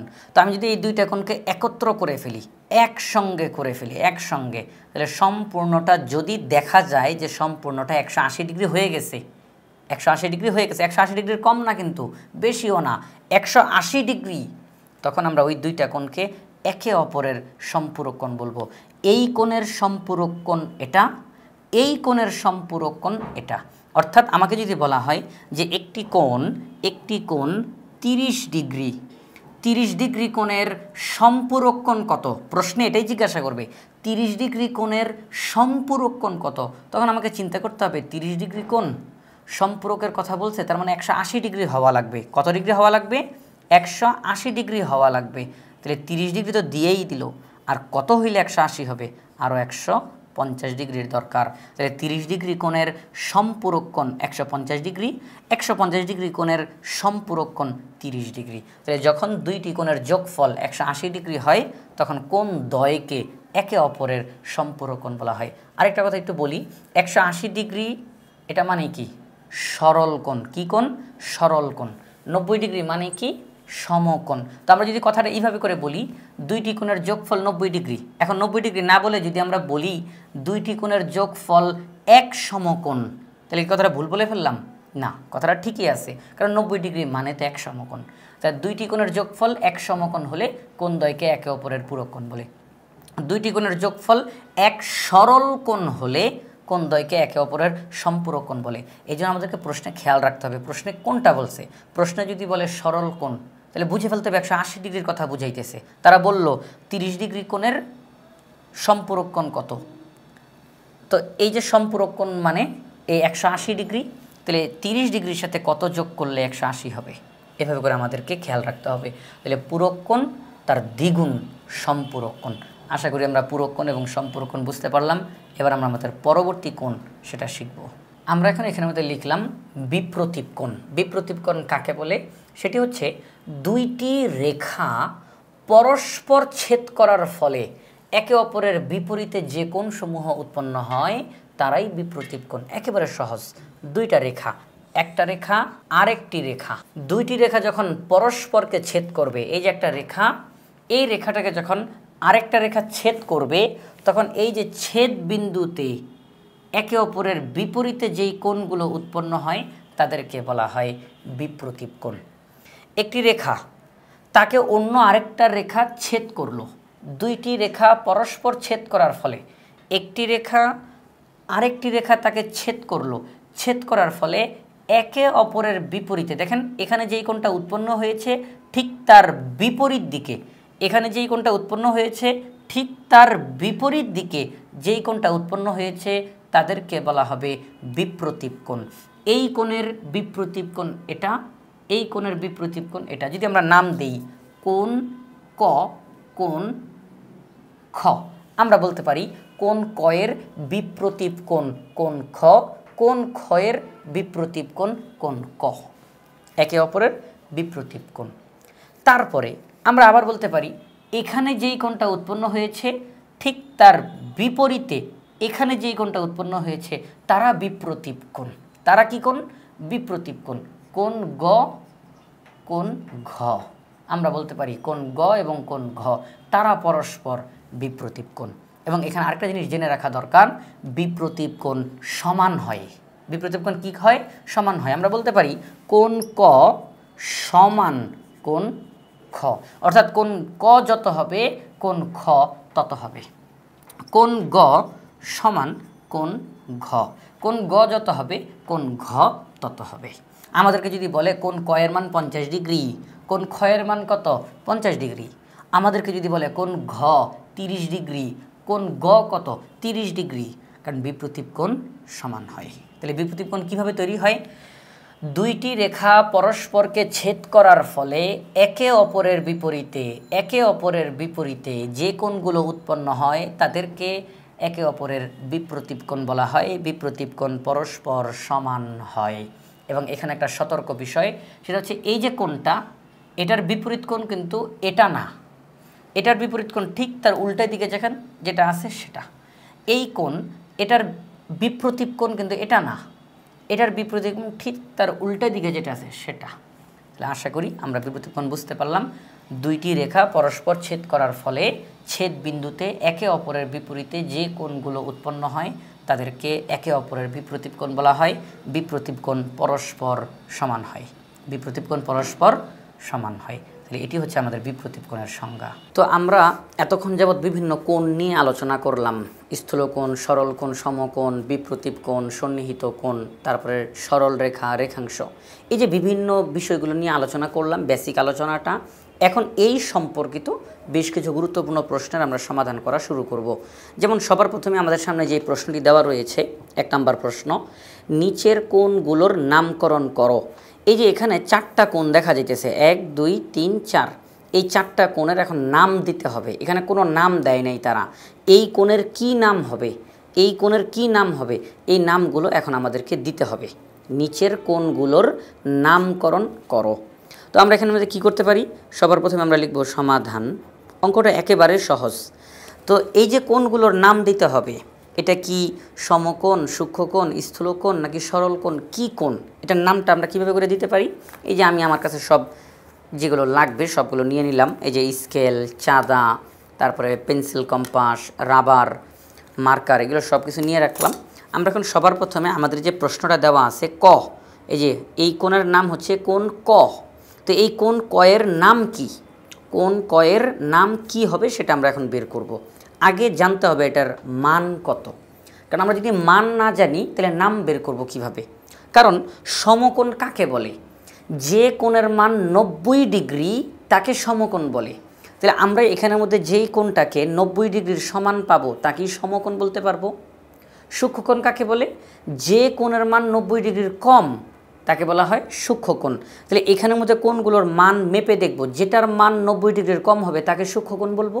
তাহলে এভাবে করেই তো আমাদেরকে নামকরণ করতে হবে। তো আমরা এখন সবার প্রথমে এই যে চিত্রটা দেওয়া, এখানে আমরা আমাদের এই চাঁদাটা বসাবো।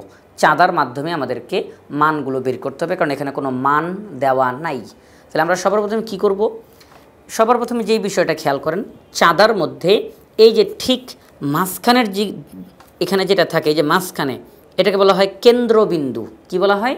কেন্দ্রবিন্দু, চাঁদার কেন্দ্রবিন্দু। তো চাঁদার কেন্দ্রবিন্দু। আর এই যে এখানের যে ছোট্ট ছোট্ট প্রত্যেকটা দাগ, এই যে ছোট ছোট দাগগুলো প্রত্যেকটা দাগ 1 ডিগ্রি করে, প্রত্যেকটা দাগ 1 ডিগ্রি করে। কারণ আমরা এই কোণের মান যখন বলি তখন ডিগ্রি শব্দটা নেই।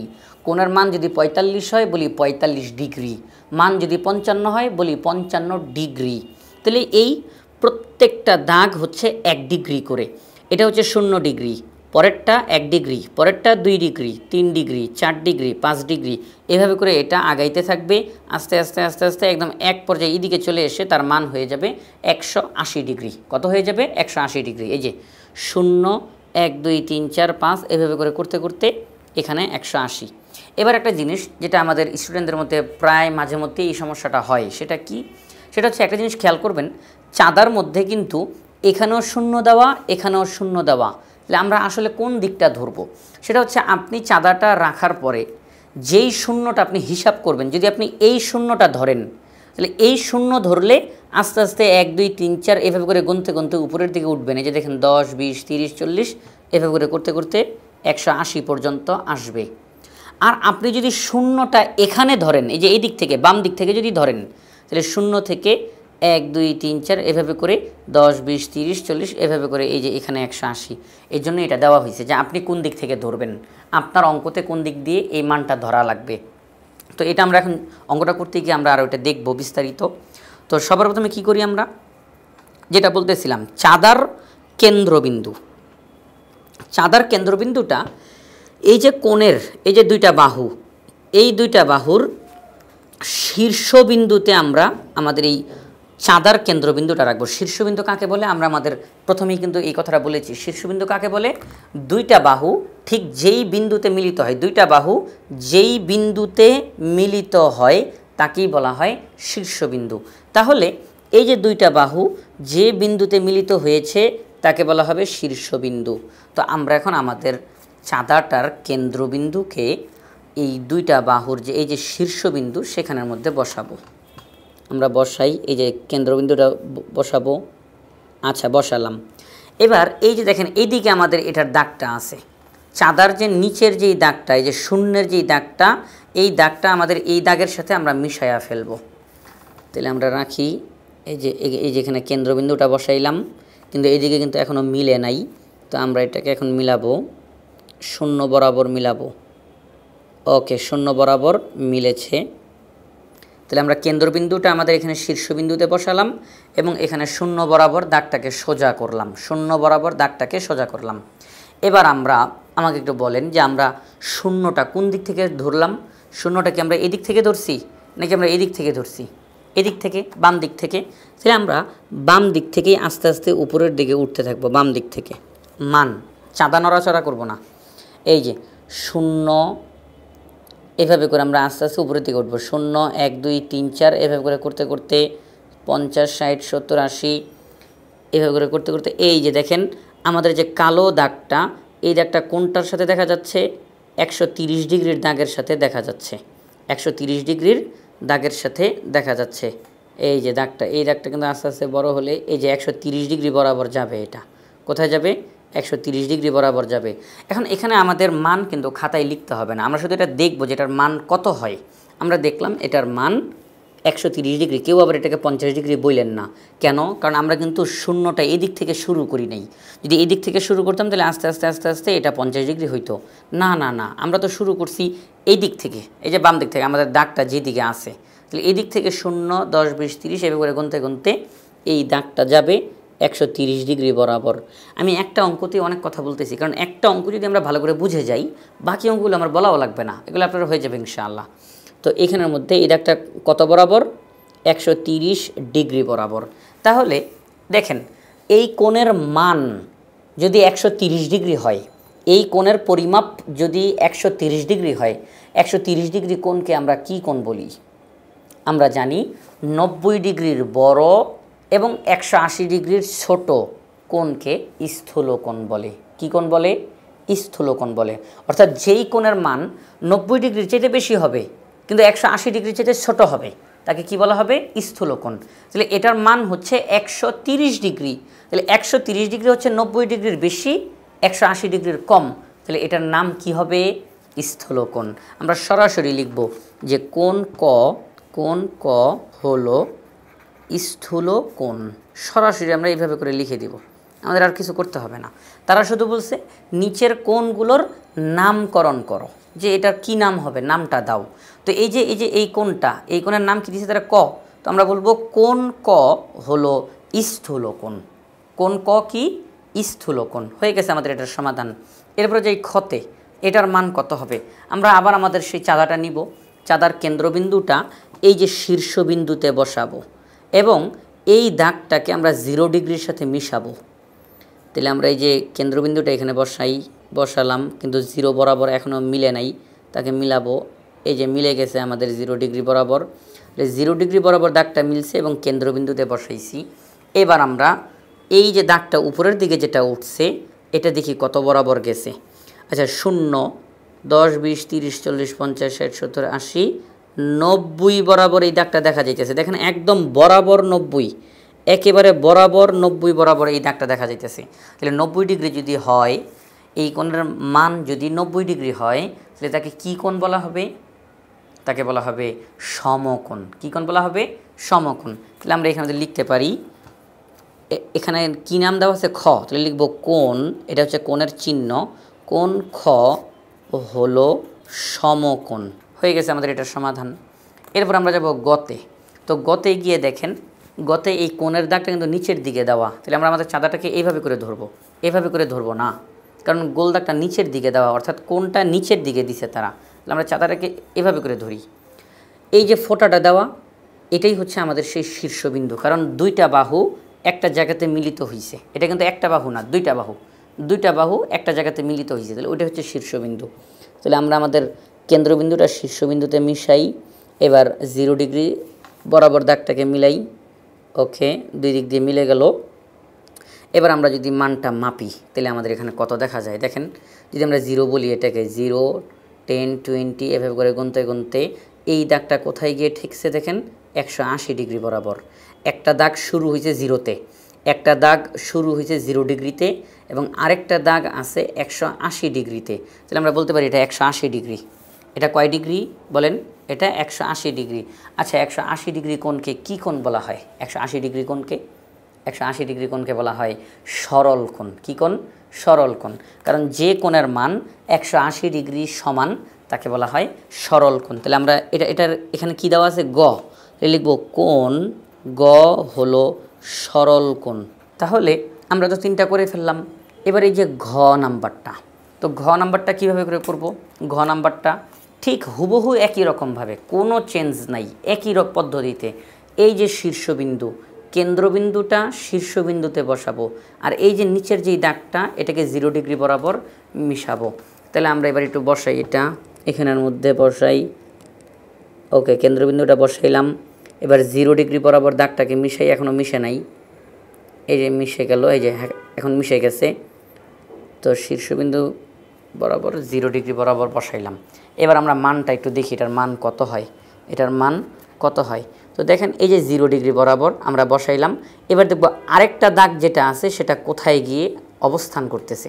তাহলে 0, 10, 20, 30, 40 এই দাগটা দেখা যেতেছে খুব সম্ভবত এটা 50 ডিগ্রি অথবা 50 ডিগ্রির একটু বেশি, 52, 53 ডিগ্রি এরকম কোনো একটা কিছু হবে। কিন্তু এটা কোনোভাবেই কিন্তু দেখেন, একটু খেয়াল করেন, এই দাগটা কিন্তু কোনোভাবেই 90 ডিগ্রি বা 90 ডিগ্রি পার হয় নাই। একটু খেয়াল করেন, এই দাগটা কি কোনোভাবে 90 ডিগ্রির সমান হয়ে গেছে বা 90 ডিগ্রি পার হয়ে গেছে? না, এটা 90 ডিগ্রির আগেই আছে। এই দাগটা 90 ডিগ্রির আগেই আছে। 0 ডিগ্রি থেকে শুরু হয়ে 90 ডিগ্রির আগেই কিন্তু এটা শেষ হয়ে গেছে।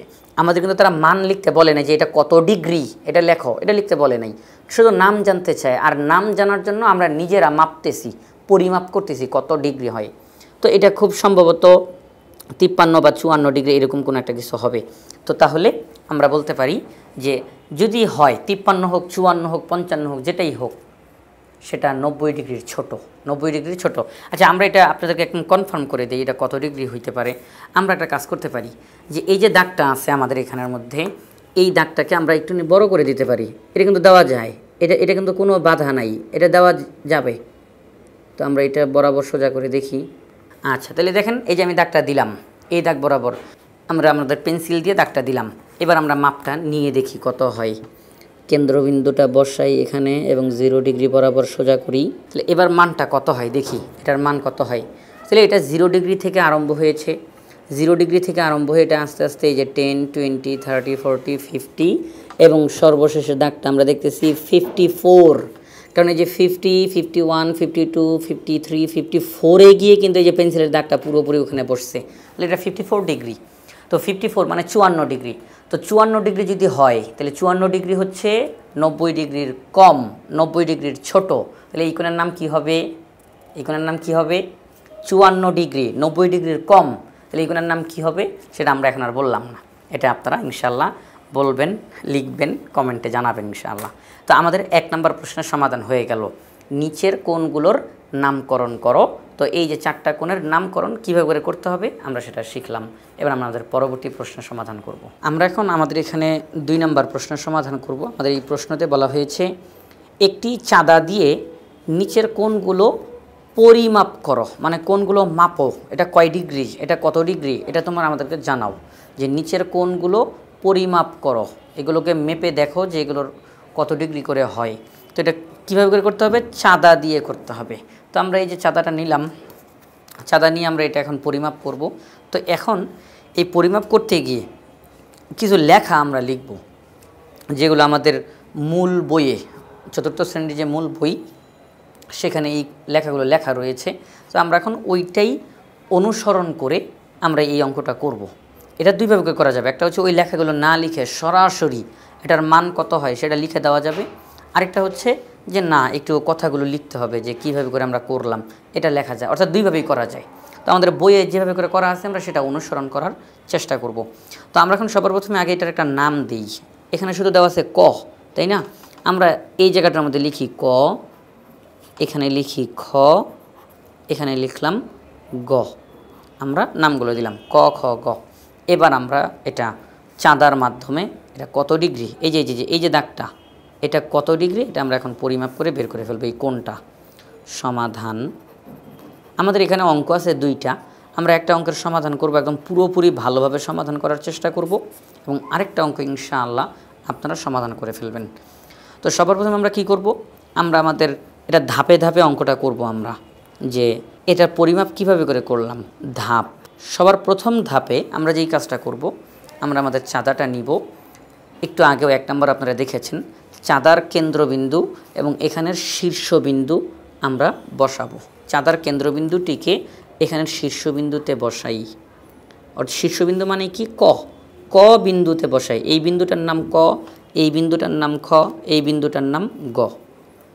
তাহলে আমরা চাঁদার কেন্দ্রবিন্দুকে ক বিন্দুতে বসাই, ক বিন্দুতে বসাই, ঠিক আছে? শীর্ষবিন্দুকে ক বিন্দুতে বসাই। আমরা এটাকে লিখব যে চাঁদার কেন্দ্রবিন্দুকে ক শীর্ষবিন্দুতে স্থাপন করি। কথাগুলো কিন্তু কঠিন না, একেবারেই সহজ। যেই কাজটা আমরা মুখে মুখে বলি সেটা এখন খাতায় লিখে দেখাবো। চাঁদার কেন্দ্রবিন্দুকে ক শীর্ষবিন্দুতে বসাই। এরপরে আমরা 2 নম্বর ধাপে কি করব? এরপরে আমরা এই যে ক খ নামক যে বাহুটা আছে, যে ক খ যেই বাহুটা, এই বাহুটাকে আমরা এখন 0 ডিগ্রির সাথে মিলাবো। ক খ বাহুটিকে কার সাথে মিলাবো? ক খ বাহুটিকে কার সাথে মিলাবো? ক খ বাহুটিকে 0 বিন্দুর সাথে মিলাবো। আমরা মিলাই, এটা ভালো করে মিলাই। এই যে মিলে গেছে আমাদের এখানে, ওকে, মিশে গেছে। তাহলে আমরা বলবো ক খ বাহুকে 0 ডিগ্রির সাথে মিলাই। ক খ বাহুকে 0 ডিগ্রির সাথে মিলাই। তো এখন আমরা আমাদের এই 3 নম্বর ধাপের কাজটা করব। 3 নম্বর ধাপে কিভাবে করে করব? আমরা আমাদের এই চাঁদাটার এই যে ক গ বাহু যেটা আছে, ক গ বাহু, ক গ বাহুটা যেটা, তাকে আমরা আমাদের এই চাঁদার দেখব যে কোন দাগের সাথে মিলে, কোন দাগের সাথে সেটা মিলে আমরা সেটা দেখব। এই যে ক এবং এই যে গ, এই দাগটা কোথায় গিয়ে মিলছে, এই যে এখানের মধ্যে মিলছে। তো এটা কত ডিগ্রি সেটা এখন আমরা মিলিয়ে দেখব। তো আমরা যদি এটা খেয়াল করি তাহলে আমরা দেখতে পাচ্ছি এটা এখান থেকে বরাবর এটা 16 ডিগ্রিতে আছে। কিভাবে করে দেখেন, 0, 5, 10, 15, এরপরে 16 নাম্বার দাগে সেটা আছে। যে আমি আবারও গুণে দেখাই, 0, 5, 10, 11, 12, 13, 14, 15, 16 নাম্বার দাগে এটা আছে। আমাদের স্যার যদি এটা একটু জুম করে দেখান তাহলে আপনি এটা আরও স্পষ্ট দেখতে পাবেন। তাহলে এই যে এখানে জুম করা হলো, তাহলে এই যে আপনারা আশা করি দেখতে পাচ্ছেন যে এই যে 15-র পরেই 16 নাম্বার দাগে গিয়ে আমাদের এই দাগটা মিলিত হয়েছে, এই যে 16তে গিয়ে। তাহলে এটা হচ্ছে 16 ডিগ্রি। এটা কত ডিগ্রি? 16 ডিগ্রি। আর আরেকটা কনফিউশন আমি এখানে আমাদের দূর করে দিই, সেটা হচ্ছে এই মুহূর্তে আমাদের সামনে যে চিত্রটা দেওয়া আছে ওই চিত্রতে এটার মান 16 ডিগ্রি বের হয়েছে। এখন আপনার বইয়ে যেই চিত্র দেওয়া, আপনি যখন আপনার চাঁদা দিয়ে আপনার ওখানে যেই দাগগুলো দেওয়া আছে সেটা দিয়ে মাপবেন, সেখানে মান অন্যরকম হতেই পারে। কারো কারো বের হবে 15 ডিগ্রি, কারোর 17 ডিগ্রি, কারোর 16 ডিগ্রি, এটা বের হতেই পারে। এটা হচ্ছে আমাদের এখানে প্রথমে বলি, যেহেতু এটা প্রিন্ট করে নিয়ে আসা হয়েছে, এটা প্রিন্ট করে নিয়ে আসা হয়েছে, এই দাগগুলো কিন্তু অনেক মোটা মোটা। তো এই মোটা মোটা, তো আমাদের এখানের মধ্যে যে চিত্র আছে এই চিত্র অনুযায়ী আমাদের এই চাঁদাতে দেখা যাচ্ছে যে এটা হচ্ছে 16 ডিগ্রির মাপে। এটা কত ডিগ্রির মাপে আছে? 16 ডিগ্রির বরাবর আছে। তাহলে আমরা এটাকে 16 ডিগ্রি বলবো, কারণ আমাদের সামনে যেই চিত্র আমরা সেই চিত্র অনুযায়ী এটার মান বলবো। আপনি যখন করবেন, আপনি আপনার চাঁদা দিয়ে আপনার যেই চিত্রটা দেওয়া আছে ওটা মেপে দেখবেন ওটা কত ডিগ্রি হয়। ওটা যদি 15 ডিগ্রি হয় 15 ডিগ্রি সঠিক, যদি 16 হয় তাহলে 16 ডিগ্রি সঠিক। যেটা হবে সেটাই আপনার চিত্রতে আপনার যেই মান হবে সেটাই আমরা নিয়ে নিব। আর আমাদের এখন চিত্রতে যেটা দেখা যাচ্ছে আমরা সেটা নিচ্ছি। তো আমাদের এখানের মধ্যে এই মানটা আমরা কিভাবে করে বের করব সেটা আমরা দেখাচ্ছি। প্রথমত কেন্দ্রবিন্দুকে শীর্ষবিন্দুতে বসালাম, দ্বিতীয়ত নিচের দাগটাকে আমরা এই ক খ বাহুর সাথে মিলালাম, 0 ডিগ্রির সাথে মিলালাম, এবং তৃতীয়ত সর্বশেষ যেই কাজ সেটা হচ্ছে আমরা এই ক গ বাহুকে আমরা আমাদের এই কোণের দাগগুলোর সাথে মিলালাম। আমরা এখানে লিখব ক গ বাহু চাঁদার যে দাগের সাথে মিলিত হয় তার পাঠ নেই। তার পাঠ নেই মানে তার মানটা আমরা নেই। পাঠ নেই বলতে তার মান নেই। এই যে তারা এটা বোঝাচ্ছে যে আমরা ক গ যেই বাহুটা আছে, ক গ নামক যেই বাহুটা আছে সেটা এখানের যেই দাগের সাথে মিলে, চাঁদার যে দাগের সাথে মিলে আমরা তার পাঠ নেই মানে তার মান আমরা নেই। তো ক গ বাহু চাঁদার যে দাগের সাথে মিলিত হয় তার পাঠ নেই। তাহলে এবার আমরা লিখব, তাহলে তার পাঠ যদি নেই, যে তার মান কত, আমরা একটু আগে কী বের করলাম, এটার মান কত ডিগ্রি বের হয়েছে, এটার মান বের হয়েছে 16 ডিগ্রি বের হয়েছে। কত ডিগ্রি? 16 ডিগ্রি বের হয়েছে, আপনাদের সামনে আমরা দেখালাম। তাহলে আমরা লিখব যে অতএব কোণ ক এর মান হলো 16 ডিগ্রি। কত ডিগ্রি? 16 ডিগ্রি। কোণ ক এর মান কত? 16 ডিগ্রি। আমাদেরকে তারা যে বলল যে এই যে ক, এই যে কোণটা দেওয়া, এই কোণের মান কত ডিগ্রি বের করো, আমরা এই কোণের মান বের করলাম 16 ডিগ্রি। কত ডিগ্রি?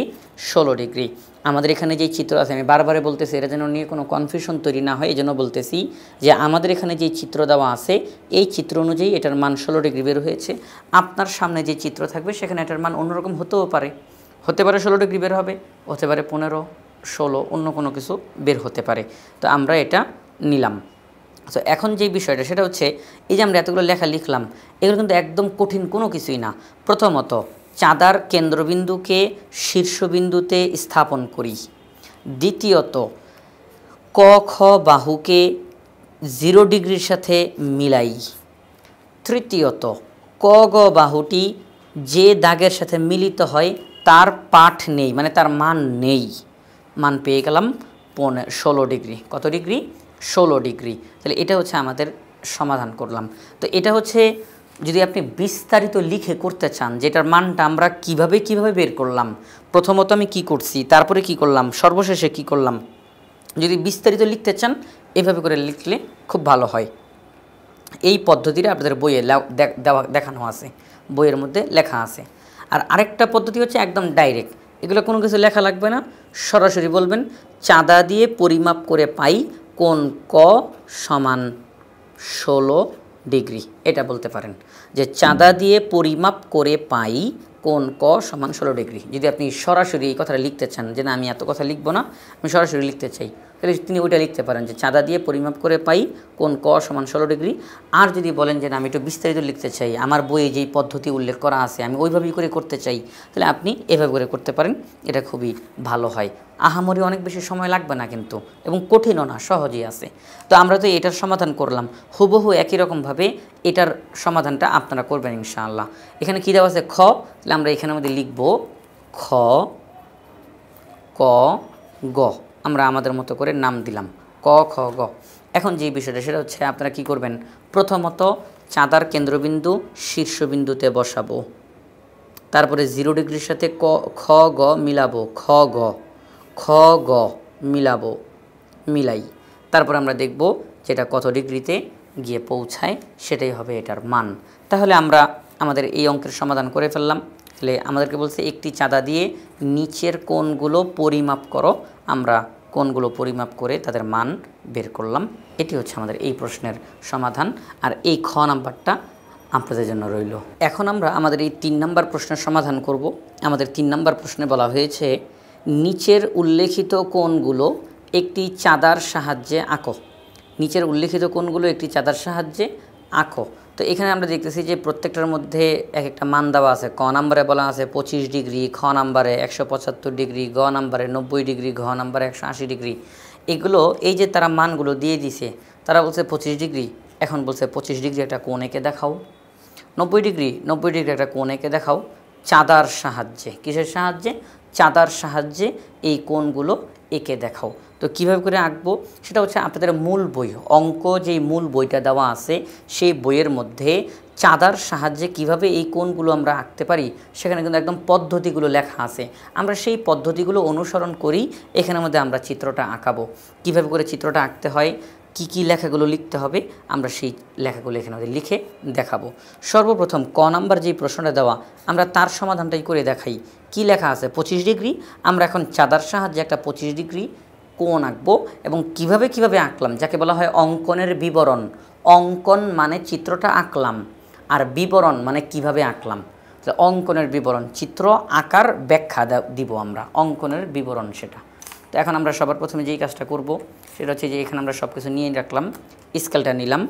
স্কেল নেওয়ার পরে আমরা করব কি, এমনি আমাদের ইচ্ছা মতো আমরা একটা রেখা আঁকবো। কি আঁকবো?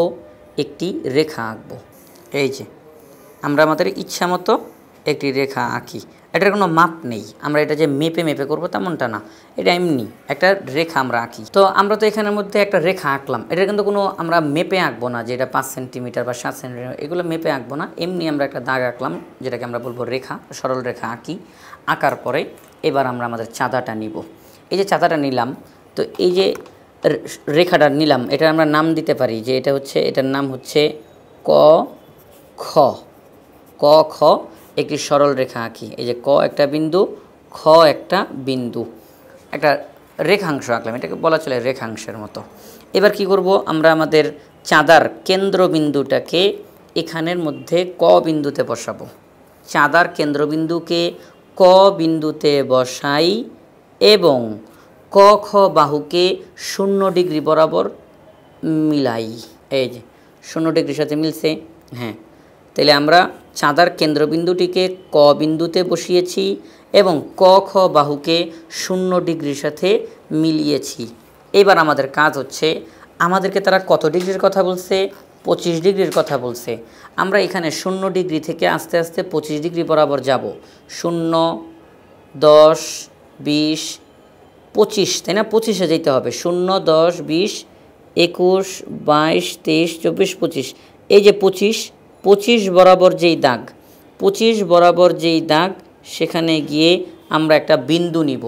অর্থাৎ 25 ডিগ্রি বরাবর একটি বিন্দু নেই, 25 ডিগ্রি বরাবর একটি বিন্দু নেই। এই যে 25 ডিগ্রি বরাবর একটি বিন্দু নেই। এবার আমরা চাঁদাটা সরিয়ে ফেলব, চাঁদাটা সরিয়ে ফেলার পর আমরা এই যে বিন্দুটা নিলাম তার একটা নাম দেই, তার নাম হচ্ছে গ। তার নাম কি দিলাম? গ। ঠিক আছে, গ বিন্দু। এবার আমাদের কাজ, ক বিন্দু এবং গ বিন্দু দুইটি সংযুক্ত করব, সংযোগ করি, দুইটিকে কি করি? সংযোগ করি। ওকে, আমাদের এখানে কোণ তৈরি করা হয়ে গেছে। পেন্সিল কম্পাসটা নিব, পেন্সিল কম্পাসটা নিয়ে ক বিন্দুতে বসিয়ে আমাদের ইচ্ছা মতো আমরা একটা জাস্ট এই দুইটা দাগের সাথে মিশিয়ে একটা বৃত্তচাপ আঁকবো, বৃত্তচাপ, যাতে করে একদম সুন্দর মতো আমাদের এটাকে বোঝা যায় যেটা হ্যাঁ একটা কোণ। এই যে হয়ে গেছে আমাদের 25 ডিগ্রি কোণ। আমরা আবারও বলি কীভাবে আঁকলাম। প্রথমে একটি ক খ সরল রেখা আঁকি, চাঁদার কেন্দ্রবিন্দুটি ক বিন্দুতে বসাই এবং ক খ বাহুকে চাঁদার 0 ডিগ্রির সাথে মিলাই। এবার 25 ডিগ্রি বরাবর একটি বিন্দু নেই যার নাম গ। চাঁদাটি সরিয়ে ফেলি, ক গ বিন্দু যোগ করি বা সংযোগ করি, হয়ে গেল 25 ডিগ্রি কোণ। এই কোণের নাম দিতে পারি কোণ ক সমান 25 ডিগ্রি, অথবা নাম দিতে পারি খ ক গ সমান 25 ডিগ্রি।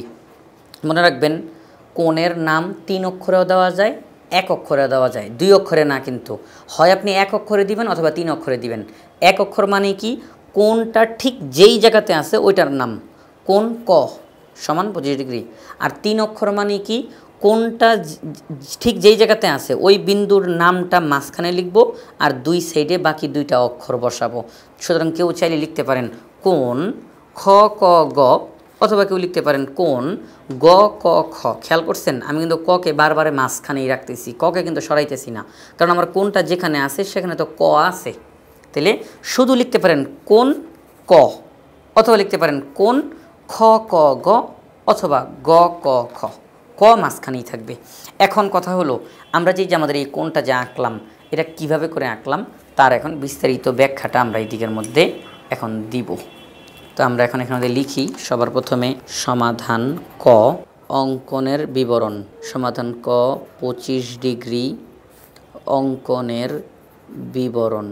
কিভাবে করে আমরা এটা আঁকলাম সেটা এখন আমরা এখানের মধ্যে লিখে দিব। সর্বপ্রথম আমরা কি করেছিলাম মনে আছে, ক খ সরল রেখা আঁকি, ক খ সরল রেখা আঁকি। কেউ যদি এখানে রেখাংশ লেখেন তারটাও ঠিক আছে। 2 নাম্বার, তারপরে কি করেছিলাম, চাঁদার কেন্দ্রবিন্দুটি ক বিন্দুতে বসাই, এটা হলো আমাদের 2 নাম্বার কাজ। 3 নাম্বার কাজ, ক খ বাহুকে 0 ডিগ্রি বরাবর বসাই, ক খ বাহুকে চাঁদার 0 ডিগ্রির সাথে মিলাই। 4 নাম্বার ধাপ, 25 ডিগ্রি বরাবর একটি বিন্দু নেই, 25 ডিগ্রি বরাবর একটি বিন্দু নি, হ্যাঁ 9 রশ্মিকের নি, যার নাম গ, যার নাম গ। আমরা যখন 25 ডিগ্রি মেপেছিলাম ঠিক যেখানে একটা বিন্দু নিয়েছি তার নাম কি দিয়েছিলাম, গ। 25 ডিগ্রি বরাবর একটি বিন্দু নেই যার নাম গ। এখানের মধ্যে এই যে লাইনটা লিখলাম এটা আরেকটু সুন্দর করে লেখা যায় যে চাঁদার 25 ডিগ্রি বরাবর দাগে, চাঁদার 25 ডিগ্রি বরাবর দাগে একটি বিন্দু নেই দাগের পাশে, চাঁদার 25 ডিগ্রি বরাবর দাগের পাশে একটি বিন্দু নেই যার নাম গ। পঞ্চম ধাপে গিয়ে ক ও গ বিন্দু সংযোগ করি, ব্যাস হয়ে গেছে। অতএব কোণ ক সমান 25 ডিগ্রি বা কোণ খ ক গ সমান 25 ডিগ্রি, যে যেটাই বলেন না কেন দুইটাই সঠিক।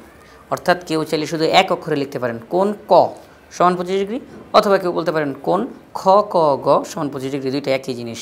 তো আমরা এই লেখাগুলো কীভাবে করে লিখলাম, এই প্রত্যেকটার মধ্যে এই একই ধরনের কথাবার্তাগুলো হবে। আমি আবারও বলি, প্রত্যেকটার মধ্যে এই যে 4 নাম্বার ধাপের যেই কাজটা এটার মধ্যে শুধু চেঞ্জ হবে, বাকি সব একই থাকবে, বাকি সব একই থাকবে। প্রথমত একটি সরল রেখা আঁকি যার নাম ক খ, তারপর চাঁদার কেন্দ্রবিন্দুকে ক বিন্দুতে বসাই, ক খ বাহুকে 0 ডিগ্রির সাথে মিলাই, 25 ডিগ্রি বরাবর যেই দাগ চাঁদার মধ্যে 25 ডিগ্রি বরাবর যেই দাগ সেখানে সেটার পাশে একটা বিন্দু নেই যার নাম গ। ক এবং গ বিন্দু, ক বিন্দু গ বিন্দু সংযোগ করি। অতএব কোণ ক সমান 25 ডিগ্রি, অথবা কোণ খ ক গ সমান 25 ডিগ্রি। এইবার যদি আমাকে বলে 175 ডিগ্রি আঁকার জন্য, একটু খেয়াল করেন, যদি বলে 175 ডিগ্রি আঁকার জন্য আমরা বলবো ক খ সরল রেখা আঁকি, চাঁদার কেন্দ্রবিন্দুকে ক বিন্দুতে বসাই, ক খ বাহুকে চাঁদার 0 ডিগ্রির সাথে মিলাই। এই 3টা ধাপ পুরোপুরি ঠিক থাকবে। 4 নম্বর ধাপে গিয়ে লিখব চাঁদার 175 ডিগ্রি বরাবর। এই যে দেখেন চাঁদার 175 ডিগ্রি বরাবর, এই যে 0 10 20 30 এভাবে করে আসতেছে, এই যে 100 160 70 175, এই যে 175 ডিগ্রি বরাবর আমরা একটা বিন্দু দিব। 175 ডিগ্রি বরাবর একটা বিন্দু দিব, যার নাম দিব গ। লিখব চাঁদার, লেখাটা একটু হিজিবিজি হয়ে গেছে, একটুখানি কষ্ট করে দেখেন। চাঁদার 175 ডিগ্রি বরাবর দাগের পাশে একটি বিন্দু নেই, যার নাম গ। ক এবং গ বিন্দু সংযোগ করি। কোণ ক সমান 175 ডিগ্রি। অর্থাৎ সব কথাগুলো কিন্তু খালি একই আসতেছে, শুধু 4 নম্বর ধাপের কথাটা চেঞ্জ হবে। এখানে যত ডিগ্রি, প্রশ্নে যত ডিগ্রি দেওয়া থাকবে আমরা লিখব তত ডিগ্রি বরাবর দাগের পাশে একটি বিন্দু নেই, যার নাম গ। তাহলে এখন আমরা একটু আরেকটা অঙ্ক করে দেখাই। 180 ডিগ্রির অঙ্কটাও আমরা এখন করে দেখাবো। তো এই যে আমরা আমাদের এখানের মধ্যে ঘ নাম্বার সমাধান করব। ঘ নাম্বারে কী দেওয়া আছে? 180 ডিগ্রি। তো আমরা এখন 180 ডিগ্রির চিত্র অঙ্কন করব। সবার প্রথমে আমরা স্কেল দিয়ে আমরা এখন লিখে ফেলি আগে সমাধান ঘ। কত ডিগ্রি? 180 ডিগ্রি। এবার লিখি অঙ্কনের বিবরণ ধাপ। তো এখন আগে চিত্রটা আমরা এইদিকে এঁকে ফেলি। চিত্রটা কীভাবে করে আঁকবো? সবার প্রথমে আমরা একটা রেখা আঁকবো। আমরা এখন এখানের মধ্যে তো আঁকলাম, যে কোনো মাপের একটা রেখা আঁকলাম। আঁকার পরে এখন যেই কাজটা আমরা করব সেটা হচ্ছে নাম দেই, ক বিন্দু এবং খ বিন্দু। আমরা দুইটা বিন্দুর নাম দিলাম। একটু খেয়াল করেন এই চিত্রটা, ক বিন্দু খ বিন্দু, দুইটা বিন্দু আমরা একটা রেখা আঁকলাম। এবার যেই কাজটা আমরা করব, আমরা আমাদের চাঁদাটি ক বিন্দুতে বসাই, চাঁদার কেন্দ্রবিন্দুকে ক বিন্দুতে বসাই। বসানোর পরে 0 ডিগ্রির সাথে ক খ বাহুকে মিলাই, 0 ডিগ্রির সাথে ক খ বাহুকে মিলাই। এবার আমাদেরকে তারা কি বলছে? 180 ডিগ্রি করার জন্য। 180 ডিগ্রি, আচ্ছা এই যে 0। এবার এখানে কিন্তু কেউ ভুল বুঝে না যে 180 ডিগ্রি তো হয়ে গেছে, না না না, আমরা তো 0 বরাবর লিখছি, এটা 0। আমরা উপরের লাইন ধরে নিই, তো আমরা 0 বরাবর ধরছি। তাহলে এই যে 0 10 20 30 এভাবে করে আমরা যেতে থাকি। 100 150, এই যে 180, এই যে 180, এই যে 0 এভাবে করে যেতে যেতে এই যে 180, এই 180 বরাবর যেই দাগটা আমরা ওই বরাবর একটা বিন্দু দিব। 180 ডিগ্রি বরাবর যেই দাগ, সেই দাগ বরাবর আমরা একটা বিন্দু দিব। এবার আমরা কি করব? চাঁদাটিকে সরিয়ে ফেলি, এটার নাম দেই গ। অর্থাৎ যেখানে আমরা বিন্দুটা দিলাম তার নাম কি দিব? গ দিব। এবার আমরা স্কেলের মাধ্যমে আমাদের এই ক বিন্দু এবং গ বিন্দু, এই দুইটি বিন্দুকে আমরা এখন যোগ করব, অর্থাৎ সংযোগ করব। এরপর চাঁদার 180 ডিগ্রির যেই দাগটা বরাবর হয়, চাঁদার মধ্যে 180 ডিগ্রি যেই দাগ বরাবর হয়, ওই বরাবর আমরা একটা বিন্দু নেই, যার নাম গ। ক এবং গ বিন্দু যোগ করি, ক এবং গ বিন্দু যোগ করি বলতে সংযোগ করি, একত্র করে ফেলি। তখন যেই কোণটা তৈরি হয় সেটাই হচ্ছে 180 ডিগ্রি কোণ। ঠিক এই কথাগুলোই আমরা এখন এখানের মধ্যে লিখে ফেলব। সবার প্রথমে লিখি যে ক খ সরল রেখা আঁকি। আর আরেকটা কথা এখানেই আগে বলে ফেলি, সেটা হচ্ছে আপনারা কিন্তু চিত্রটা আগে আঁকতে পারবেন, তারপরে লেখাগুলো লিখতে পারবেন, কোনো সমস্যা নাই। কেউ যদি চান যে আমি আগে চিত্র আঁকবো তারপরে আমি এখানে মধ্যে লেখাগুলো লিখব, তিনি পারবেন, কোনো সমস্যা নেই। আবার কেউ যদি চান যে আমি চিত্রটা ডান পাশে আঁকবো, লেখাগুলো বাম দিকে লিখব, সেটাও হবে, কোনো কিছু সমস্যা হবে না। তাহলে প্রথমত ক খ সরল রেখা আঁকি, ক খ সরল রেখা আঁকি। তারপরে 2 নম্বর ধাপ কী ছিল? ক বিন্দুতে চাঁদার কেন্দ্রবিন্দু স্থাপন করি, চাঁদার কেন্দ্রবিন্দুকে ক শীর্ষবিন্দুতে স্থাপন করি। 3 নম্বর ধাপ ক খ বাহুকে চাঁদার 0 ডিগ্রির সাথে মিলাই। ঠিক আগের প্রথমে যে অঙ্কটা করলাম ওটার মতো কিন্তু হুবহু একই রকম। এরপরে 4 নম্বর ধাপ চাঁদার, আমরা এটা কী করেছি? 180 ডিগ্রি, চাঁদার 180 ডিগ্রি বরাবর দাগের পাশে, মানে চাঁদাতে 180 ডিগ্রি বরাবর যেই দাগটা আছে ওই দাগের পাশে একটি বিন্দু নেই, যার নাম গ। এইবার আমরা সর্বশেষ ধাপ আমরা লিখব ক ও গ বিন্দু সংযোগ করি, ক ও গ বিন্দু সংযোগ করি, শেষ আমাদের অঙ্ক। ক এবং গ বিন্দু সংযোগ করি। এবার আমরা লাস্টে কি লিখব? অতএব কোণ ক, এই যে ঠিক যেখানে কোণটা আছে সেটার নাম কি? কোণ ক সমান 180 ডিগ্রি, বা কোণ খ ক গ বলেন অথবা গ ক খ বলেন, যেটাই বলেন। আমি এবার অন্য নাম দিই, গ ক খ, অর্থাৎ মেইন কোণের নামটা মাঝখানে থাকবে আর অন্য দুইটা অক্ষর দুই সাইডে থাকবে। কোণ গ ক খ সমান 180 ডিগ্রি, উভয়টাই সঠিক। এই যে আমরা চিত্রটা অঙ্কন করলাম এবং চিত্রের যাবতীয় ব্যাখ্যাটা দিলাম যে কিভাবে কিভাবে করে এগুলো এঁকেছি, এবং এই যে লেখাগুলো লিখলাম, এই সবগুলো লেখা কিন্তু আমাদের সেই মূল বইয়ের মধ্যেই, আপনাদের সকলের কাছে যে মূল বইটা আছে সেই মূল বইয়ের মধ্যেই লেখা আছে, চতুর্থ শ্রেণীর মূল বইয়ের মধ্যে, যে এই কোণটা কিভাবে করে আঁকা হয়েছে, ব্যাখ্যাটা আমরা কিভাবে দিব। ঠিক এভাবে করে প্রথমত ক খ সরল রেখা আঁকি, চাঁদার কেন্দ্রবিন্দুকে ক বিন্দুতে স্থাপন করি, ক খ বাহুকে চাঁদার 0 ডিগ্রি বরাবর মিলাই, এরপর চাঁদার 180 ডিগ্রি বরাবর যেই দাগ তার পাশে একটি বিন্দু নেই যার নাম গ, ক ও গ বিন্দু সংযোগ করি।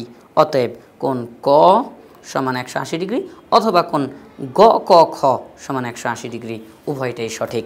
তাহলে আশা করি আপনারা এইভাবে করে এই কোণগুলো এঁকে দিতে পারবেন ইনশাআল্লাহ। এবং ওই কথাটা আরও একবার বলে রাখি, চিত্রটিকে আপনারা উপরে আগে দিয়ে তারপরে লেখাগুলো লিখতে পারবেন, অথবা চিত্রটাকে এরকম ডান পাশে লিখে লেখাগুলো বাম দিকে লিখতে পারবেন, উভয়টাই করা যায়, সেটা হচ্ছে আপনার ইচ্ছা মতো। তো এখন আমরা আমাদের এই 4 নম্বর প্রশ্ন সমাধান করি। আমাদের 4 নম্বর প্রশ্নে বলা হয়েছে লুকায়িত কোণগুলো নির্ণয় করো। অর্থাৎ এই যে এখানে আমাদের যেই কোণটা লুকায়িত মানে খালি, কোণের মানটা তারা দেয় নাই, কোণের মানটা তারা বলছে তোমরা বের করো।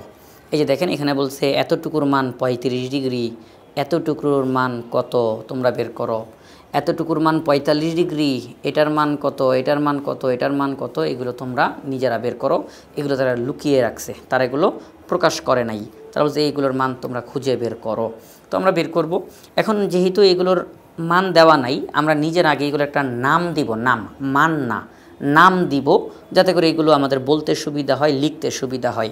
তো সবার প্রথমে এই যে চিত্রটা, এই চিত্রটার আমরা নাম দেই ক, এটার নাম কি দেই? ক, কোণ ক, এটার নাম দিলাম। এখন যে বিষয়টা, এবং এই চিত্রগুলো কিন্তু আমাদেরকে খাতায় আঁকতে হবে না, এগুলো প্রশ্নে দেওয়া আছে, আমরা শুধু এখান থেকে মানগুলো বের করে ফেলব। তারপরে যে এখানের মধ্যে এটার নাম দেই ক খ গ, আমরা নাম দিলাম ক খ গ, তিনটার নাম দিলাম, দুইটা আলাদা অঙ্ক, এটা এবং এটা দুইটা আলাদা অঙ্ক। তো এখন যে বিষয়টা সেটা হচ্ছে আমরা এগুলোর মানগুলো বের করার চেষ্টা করব। সবার প্রথমে এটার অঙ্কটা করি আমরা।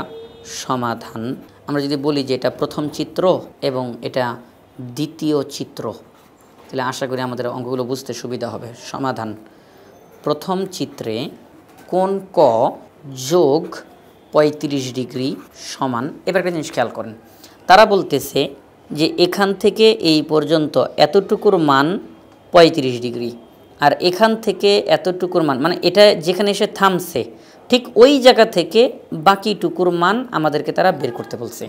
এখন আপনারা যদি খেয়াল করেন যে আমরা যদি এখান থেকে শুরু করে একদম সম্পূর্ণটার মান বের করি, মানে এই দুইটা কোণ যদি যোগ করে ফেলি, দুইটা কোণ যদি একসাথে করে ফেলি, এটার মান 35 আর এটার মান যতই হোক, দুইটার মান যদি আমরা একসাথে করে ফেলি, যোগ করে ফেলি, তাহলে এই সম্পূর্ণটা হয়ে যায়।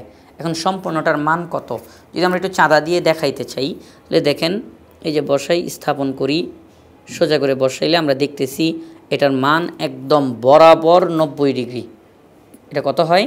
90 ডিগ্রি। কত হয়? 90 ডিগ্রি। তাহলে আমরা দেখতেছি এই দুইটা কোণ মিলে 90 ডিগ্রি হয়। তাহলে আমরা লিখি এখানে 90 ডিগ্রি লিখলাম, যে কোণ ক এবং 35 ডিগ্রি, কোণ ক এবং 35 ডিগ্রি, এই দুইটা কোণ যদি আমরা যোগ করি তাহলে মান হবে 90 ডিগ্রির সমান। পরবর্তী লাইনে যাই, বা কোণ ক এখানেই থাকলো। আশা করি আপনারা জানেন, মনে রাখতে হবে যদি সমান চিহ্নের একদিকের কোনো একটা সংখ্যা অন্য দিকে চলে যায় তখন তার চিহ্নটা পাল্টায়া যায়, বিপরীত চিহ্ন হয়ে যায়। অর্থাৎ সে যেই চিহ্নের সাথে ছিল এখন চিহ্নটা বিপরীত হয়ে যাবে। বিপরীত, যদি গুণ থাকে ভাগ হয়ে যাবে, ভাগ থাকলে গুণ হবে, যোগ থাকলে বিয়োগ হবে, বিয়োগ থাকলে যোগ হবে, অর্থাৎ যেটাই থাকবে ঠিক তার উল্টাটা হবে। তাহলে এখানে আমাদের কী আছে? যোগ। আমরা এখন ওই সাইডে যদি তাকে নিয়ে যাই 90 ডিগ্রি, এই যে 35 ডিগ্রি এখানে কী আকার আছে যোগ, এই সাইডে আনলে হয়ে যাবে বিয়োগ 35 ডিগ্রি, ছিল যোগ এখন হয়ে গেছে বিয়োগ। তাহলে কোণ ক এর মান কত হবে, 90 ডিগ্রি থেকে 35 ডিগ্রি বাদ দিতে হবে। এবার আমরা কোণ ক এর মান বের করি। 90 ডিগ্রি থেকে 35 ডিগ্রি বিয়োগ করলে কত হয়, 10 থেকে 5 বিয়োগ করলে হয় 5, হাতে থাকে 1 3 আর 1 4, 9 থেকে 4 গেলে 8 থেকে 5, 55 ডিগ্রি হয়। কত ডিগ্রি হয়, 55 ডিগ্রি। কোণ ক এর মান 55 ডিগ্রি। এই যে কোণ ক দেওয়া আছে যে খালি ঘর, এটার মান হচ্ছে 55 ডিগ্রি। কয় ডিগ্রি, 55 ডিগ্রি। তো আমরা এখন লিখব যে অতএব লুকায়িত কোণের মান 55 ডিগ্রি। এটি হচ্ছে আমাদের এই প্রথম চিত্রের অঙ্কটা করলাম। প্রথম চিত্রে এই 35 ডিগ্রি এবং এই কোণ ক এই দুটো যদি যোগ করি তাহলে বের হয় 90। তো দুইটা মিলে 90, আমার তো দুইটার দরকার নাই, আমার তো একটা লাগবে। তো 90 থেকে এই 35 যদি বাদ দিই, এই যে 35 যদি বাদ দিই বাকিটুকু থাকে 55। তো বাকিটুকুর মান আমরা বের করলাম। আচ্ছা, এখানে আরেকটা তথ্য একটু দিয়ে রাখি। প্রথম চিত্রে মনে করি, তাহলে আমাদের অঙ্কটা একদম পুরো নির্ভুল হবে। প্রথম চিত্রে মনে করি লুকায়িত কোণ সমান কোণ ক, এই যে ব্যাস, তাহলে একদম অঙ্কটা একদম পুরোপুরি। কারণ কেউ প্রশ্ন করতে পারেন কোণ ক এটা কোথা থেকে পাইলেন, এটা তো দেওয়া ছিল না। এই জন্য আমরা প্রথমে লিখে নিলাম প্রথম চিত্রে মনে করি লুকায়িত কোণ, যেই কোণটা লুকানো আছে সেটা হচ্ছে কোণ ক। তাহলে লুকায়িত কোণ যোগ 35 ডিগ্রি 90 ডিগ্রি সমান লুকায়িত কোণের মান কত হবে, 90 থেকে 35 বাদ দিলে 55 ডিগ্রি। তাহলে এটা সমাধান হয়ে গেল। এখন আমরা আমাদের এই দ্বিতীয় চিত্রের সমাধান করে দেখাবো। তো আমরা এখন আবার নতুন করে একটা কাগজ নিলাম। আমরা ইতিমধ্যে তো প্রথম প্রশ্নের সমাধান করেছি, এখন আমরা এই দ্বিতীয় প্রশ্নটার সমাধান করব। সেখানে আমরা নাম দিয়েছিলাম যে এটার নাম হচ্ছে ক, এটার নাম খ, এটার নাম গ। আমরা এখন এগুলোর মান বের করব। এই যে ক কোণ, এই ক কোণের, তো এখন আমরা এই কোণগুলোর মান বের করব। এই যে ক কোণ, এই ক কোণের মান কত, খ কোণের মান কত, গ কোণের মান কত, সেগুলো আমরা এখন বের করব। সমাধান আমরা লিখেছিলাম যে এটা হচ্ছে দ্বিতীয় চিত্র। তাহলে আমরা এখন লিখব দ্বিতীয় চিত্রে মনে করি লুকায়িত কোণগুলো হলো, মানে যেই কোণগুলোর মান দেওয়া নাই আমাদেরকে বের করতে হবে। লুকায়িত কোণগুলো হলো কোণ ক, কোণ খ এবং কোণ গ। আমরা এদের মান বের করব। কোণ ক এর মান, কোণ খ এর মান, কোণ গ এর মান আমরা বের করব এখন। তো সবার প্রথমে আমরা কোণ ক এর মান বের করার চেষ্টা করব। আপনারা যদি দেখতেছেন যে এখানে একটা সরল রেখার মতো দেওয়া আছে, সরল রেখা, এই যে সরল রেখার মতো দেওয়া আছে, একটা দাগ দেওয়া আছে। তো এই যে দাগটা দেওয়া, আমরা যদি একটা চাঁদা নেই, চাঁদা নেওয়ার পরে দেখেন এখানে 45 ডিগ্রি দেওয়া আছে। তো এই যে দেখেন যদি চাঁদাটা আমরা যে কেন্দ্রবিন্দুতে বসাই, শীর্ষবিন্দুতে, এই যে দেখেন, তাহলে এই সম্পূর্ণটা ঘুরলে কত হয়, 180 হয়। এই যে দেখেন একটু খেয়াল করেন, এখান থেকে এই যে সরল রেখার এই যে এক প্রান্ত থেকে শুরু করে যদি আমরা একেবারে অপর প্রান্তে গিয়ে থামি, তাহলে সেটাকে কি বলা হয়, সরল কোণ বলা হয়। অর্থাৎ 180 ডিগ্রি। কি কোণ, সরল কোণ। কত ডিগ্রি, 180 ডিগ্রি। এখান থেকে শুরু করলে আমরা যদি এটার মান আস্তে আস্তে যেভাবে করে ঘুরতে থাকি, তাহলে একদম এই প্রান্তে এসে যখন আমরা থামবো এটা হবে 180 ডিগ্রি। কত ডিগ্রি, 180 ডিগ্রি। তাহলে আমরা বলতে পারি কোণ ক এবং 45 ডিগ্রি একসাথে করলে 180 ডিগ্রি হয়। এই যে এটার মতো কোণ ক এবং 35 ডিগ্রি একসাথে করলে 90 ডিগ্রি হয়। কোণ ক এবং 35 ডিগ্রি একসাথে করলে 90 ডিগ্রি হয়। এখানেও এই জিনিসটা যে আমরা যদি নিচেরটুকু বাদ দিই, তাহলে কোণ ক এবং 45 ডিগ্রি যদি একসাথে করি তাহলে কত ডিগ্রি হবে, 180 ডিগ্রি হবে। ঠিক এই কথাটাই আমরা এখানে আমাদের লিখব যে কোণ ক যোগ 45 ডিগ্রি সমান 180 ডিগ্রি। এই দুইটা কোণ একত্র করলে 180 ডিগ্রি হবে। পরবর্তী লাইনে যাই, কোণ ক এর মান আমরা বের করব। আপনারা ইতিমধ্যে দেখেছেন যে আমরা মানগুলো কিভাবে বের করি। 180 ডিগ্রি লিখলাম, 45 ডিগ্রি কোণ এখানে যোগ আকারে আছে, ওই সাইডে গেলে কী হবে, বিয়োগ, অর্থাৎ চিহ্নটা উল্টা হয়ে যাবে, বিপরীত চিহ্ন হয়ে যাবে। এবার আমরা কোণ ক এর মান বের করি। 180 ডিগ্রি থেকে 45 ডিগ্রি বিয়োগ করলে কত হয়? 10 থেকে 5 গেলে আর থেকে 5, হাতে থাকে 1, 4 আর 1 5, 8 থেকে 5 গেলে আর থেকে 3, হাতে কিছু নাই, এই যে 1। তাইলে আমরা বলতে পারি যে কোন কয়ের মান হচ্ছে 135 ডিগ্রি। কোন কয়ের মান কত ডিগ্রি? 135 ডিগ্রি। কয় ডিগ্রি? 135 ডিগ্রি। এই যে কোন ক, এটা হচ্ছে 135 ডিগ্রি। তাহলে এখান থেকে এই পর্যন্ত 135 ডিগ্রি এবং আরও 45 ডিগ্রি, দুইটা মিলায়া হয় 180 ডিগ্রি। আমরা কোন কয়ের মান বের করলাম। এবার আমরা যাব কোন খতে, কোন ক্ষয়ের মান আমরা বের করব। এখন একটা জিনিস যদি আপনারা খেয়াল করেন, আমরা যে এই অঙ্কগুলো করানোর আগে আমাদের আজকের পর্বের শুরুর দিকে যখন আমরা বিভিন্ন কোণের ব্যাখ্যাগুলো শিখতেছিলাম, সংজ্ঞাগুলো শিখতেছিলাম, তখন একটা কোণ শিখেছিলাম বিপ্রতীপ কোণ। বিপ্রতীপ কোণ কী কোণ? বিপ্রতীপ কোণ। বিপ্রতীপ কোণ কাকে বলে? দুইটি সরল রেখা, দেখেন এই যে একটা সরল রেখা এবং আরেকটা সরল রেখা, এই দুইটা সরল রেখা যখন একে অপরকে ছেদ করলো, দুইটি সরল রেখা একে অপরকে যখন ছেদ করলো, তখন এই যে বিপরীত কোণগুলোকে বলা হয় বিপ্রতীপ কোণ। বিপরীত কোণগুলোকে বলা হয় বিপ্রতীপ কোণ। বিপ্রতীপ কোণ সমান হয়, বিপ্রতীপ কোণ সমান হয়। এটার ব্যাখ্যা একটু আগে বিস্তারিত বলেছি। তো এখন দেখেন, তাহলে এই যে 45 ডিগ্রি কোণটা, এই 45 ডিগ্রি কোণের বিপ্রতীপ কোণ কোনটা? এটা কি? কোণ খ। তাহলে 45 ডিগ্রি কোণের বিপ্রতীপ কোণ যে হবে তার মান কত হবে? 45 ডিগ্রি হবে, কারণ বিপ্রতীপ কোণ এর মান সমান হয়। তাহলে এখানে মধ্যে আমরা লিখব 45 ডিগ্রি কোণের বিপ্রতীপ কোণ হলো কোণ খ। এই যে 45 ডিগ্রি কোণ, এটার বিপ্রতীপ কোণ হলো এটা, কোণ খ। তাহলে এই যে কোণ খ যে বিপ্রতীপ কোণ, তাহলে 45 ডিগ্রি কোণের বিপ্রতীপ কোণ হলো কোণ খ। তাহলে কোণ খ এর মান কত হবে? আমরা তো বুঝলাম 45 ডিগ্রি কোণের বিপ্রতীপ কোণ কোণ খ, মান কত? মান সমান সমান হবে, কারণ বিপ্রতীপ কোণ পরস্পর সমান হয়। তাহলে 45 ডিগ্রি কোণের বিপ্রতীপ কোণ যদি যে এটা হয়, কোণ খ হয়, তাহলে এটার মানও 45 ডিগ্রি হবে, উভয়ে সমান হবে। তাহলে আমরা লিখতে পারি কোণ খ সমান 45 ডিগ্রি। এটা হয়ে গেল। তো এইদিকে জায়গা না থাকার কারণে এখন আমরা বাকিটা এদিকে করব।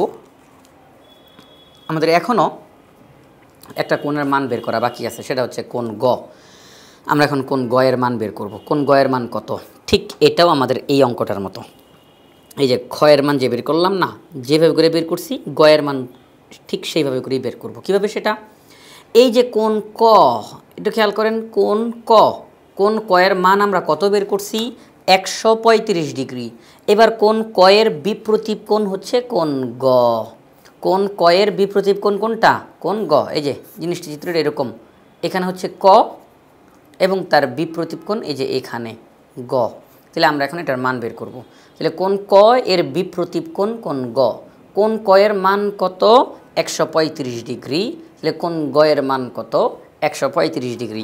আমরা বলবো এখানের মধ্যে যে কোণ ক অর্থাৎ 135 ডিগ্রি কোণের বিপ্রতীপ, ঠিক এই যে হুবহু এটার মতো করে লিখব, কোণের বিপ্রতীপ কোণ হলো কোণ গ।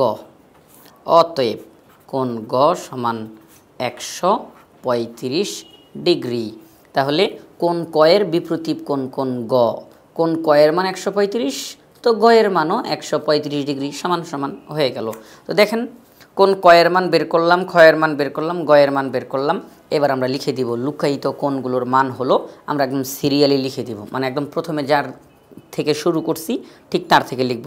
এই কোণের মান হচ্ছে 135 ডিগ্রি, এটার মান 45 ডিগ্রি, এটার মান 135 ডিগ্রি। আমরা এইভাবে করে লিখব। এখানে লিখে দিই, অতএব লুকায়িত কোণগুলোর মান হলো, তাহলে লাইনটা লিখে ফেললাম, লুকায়িত কোণগুলোর মান হলো যথাক্রমে, এখন আমরা একদম সিরিয়ালি লিখব। একদম প্রথমটার মান কত? 135 ডিগ্রি। তারপরে দ্বিতীয়টার মান কত? এই যে খ এর মান 45 ডিগ্রি। তারপরে তৃতীয়টার মান কত? এই যে গ এর মান 135 ডিগ্রি। এদিকে জায়গা কম থাকার কারণে এইরকম একটু চাপাচাপি করে লিখতে হইতেছে। তো আমরা তিনটার মান বের করলাম, কোণ ক, কোণ খ, কোণ গ। ক এর মান 135 ডিগ্রি, খ এর মান 45 ডিগ্রি, গ এর মান 135 ডিগ্রি। এই তিনটা কোণের মান বের করা হয়ে গেল। তো এভাবে করেই যদি আমাদের প্রশ্নের মধ্যে কোনো কোণের মান দেওয়া না থাকে, আমরা এই পদ্ধতিতে সেগুলোর মান বের করে ফেলতে পারবো ইনশাআল্লাহ। তো আমরা এখন আমাদের এই 5 নম্বর প্রশ্নের সমাধান করব। এখানে বলা হয়েছে নিচের কোণগুলোর পরিমাপ নির্ণয় করো। এখানে যে কোণগুলো দেওয়া আছে এই কোণগুলোর মান বের করতে বলছে আমাদেরকে।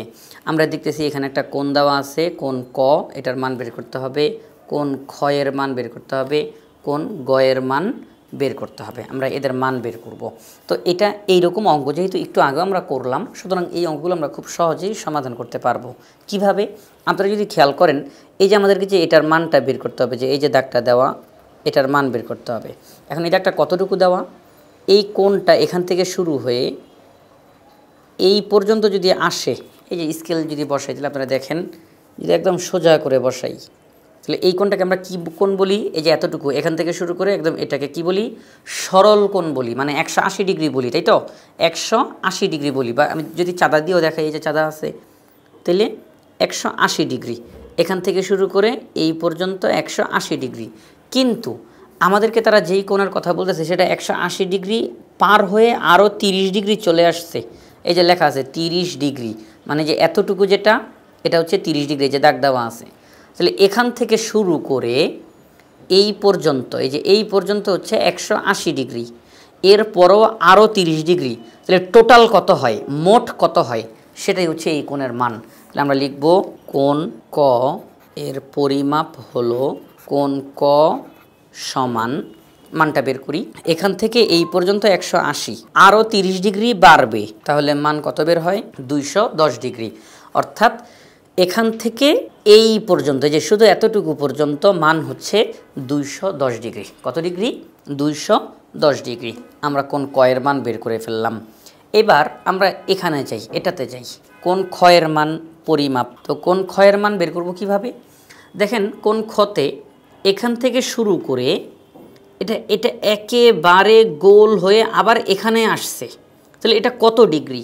যদি আমরা এটাকে দেখাই, যে স্কেল দিয়ে যদি দেখাই, তাহলে দেখেন যদি নিচের টুকু ঢেকে ফেলি, তাহলে উপরের গোলটাতে কত হয়? উপরের গোলটাতে কত হয়? 180 ডিগ্রি। আবার যদি উপরের টুকু ঢেকে ফেলি, তাহলে নিচের টুকুতে কত হয়? 180 ডিগ্রি। অর্থাৎ যদি চাঁদা দিয়ে দেখাই, এই যে যদি চাঁদা দিয়ে দেখাই, তাহলে আমরা বলতে পারি এই উপরের টুকু 180 ডিগ্রি, আবার যদি চাঁদাটাকে এইভাবে করে ঘুরাই, তাহলে বলতে পারি নিচের টুকু 180 ডিগ্রি। তাহলে টোটাল কত, মোট কত? তাহলে আমরা এটা লিখতে পারি এইভাবে করে, যে আচ্ছা এখানে তো আমরা লিখছি, তাহলে এখানে আমাদের লিখে ফেলি, কোণ খ সমান 180 ডিগ্রি যোগ 180 ডিগ্রি, তাহলে কত হয়? 360 ডিগ্রি। কোণ খ এর মান কত? তাহলে 360 ডিগ্রি। এখান থেকে শুরু করে এটা একেবারে যদি চারিদিকে ঘুরে, তাহলে এটার মান হবে 360 ডিগ্রি। কত হবে? 360 ডিগ্রি। কোণ খ এর মান 360 ডিগ্রি। এবার আমরা এটার মান বের করব, গ এর মান, কোণ গ এর মান বের করব। তাহলে কোণ গ এর পরিমাপ হলো, কোণ গ এর মান কত, এটা বের করব কিভাবে? আপনারা যদি দেখেন যে এখানের মধ্যে আমাদেরকে যে তারা গোল চিহ্নটা যে দিল, যে এখান থেকে শুরু করে গোল, একদম পুরাটা দেয় নাই, কিন্তু পুরাটা কিন্তু গোল দেয় নাই, এখান থেকে শুরু করে এই পর্যন্ত এটার মান কত বের হবে? এখানে দেখেন একটা কোণের চিহ্ন দেওয়া আছে, এটার মান আমাদেরকে বের করতে বলেন, এটা তারা দিয়ে দিচ্ছে, আমাদেরকে বের করতে হবে যে এই গোল দাগ দেওয়াটা যেটা, এটার মান বের করতে হবে। তো আমরা যদি এখন এখানে যে চিহ্নটা দেওয়া আছে, কোণটা দেওয়া আছে, এটার মান কত সেটা আমরা এখন বের করব। এই যে আপনারা দেখেন এই যে দাগটা এবং এই যে দাগটা, এই দাগটা কোথায় আসছে? 90 ডিগ্রি বরাবর আসছে। কত ডিগ্রি বরাবর? 90 ডিগ্রি বরাবর। কত ডিগ্রি? 90 ডিগ্রি। তাহলে আমরা বলতে পারি এই কোণটা হচ্ছে 90 ডিগ্রি। কত ডিগ্রি? 90 ডিগ্রি। কিন্তু এটা তো আমাদেরকে তারা বের করতে বলে নাই, এটা তারা দিয়ে দিছে যে এটা হচ্ছে 90 ডিগ্রি, তোমরা বাকিটুকুর মান বের করো, বাকিটুকুর মান বের করো। এটা যদি 90 ডিগ্রি হয়, তাহলে বাকিটুকুর মান কত হবে? বাকিটুকুর মান কত হবে সেটা আমরা বের করব। এখন সেটা আমরা কীভাবে করে বের করতে পারি? সেটা আমরা বের করতে পারি যে একটু আগে আমরা দেখলাম একদম সম্পূর্ণ যদি গোল হয় তাহলে কত হয়? 360। সম্পূর্ণটা গোল হলে কত হয়? 360। 360 থেকে এই 90 ডিগ্রির মান আমাদেরকে বের করতে হবে না, 90 ডিগ্রি দেওয়াই আছে, 90 ডিগ্রি নেওয়া যাবে না, এটা বাদ দিতে হবে, এটা তারা দিয়ে দিছে। তাহলে 360 ডিগ্রি থেকে আমরা 90 ডিগ্রিকে বাদ দিতে পারি। এটা একরকমভাবে করা যায় যে 360 থেকে আমরা 90কে বাদ দিয়ে দিব। আরেকভাবে করা যায় এটা, সেটা কিভাবে? এই যে আরেকভাবে যে করতে বললাম সেটা হচ্ছে এখান থেকে শুরু করে আমরা যদি এই যে স্কেলটা যদি সোজা করে ধরি, এখন যেটা বলবো এটা একটু কঠিন, এটা করার আমাদের দরকার নাই, কিন্তু পদ্ধতি যেহেতু দুইভাবে করা যায় বলে দিতেছি। সেটা হচ্ছে এই যে এখান থেকে যদি ধরি, তাহলে একদম বরাবর সোজা, তাহলে কত হয় 180 ডিগ্রি, কত হয় 180 ডিগ্রি। তাইলে বাকিটুকুর মান কত?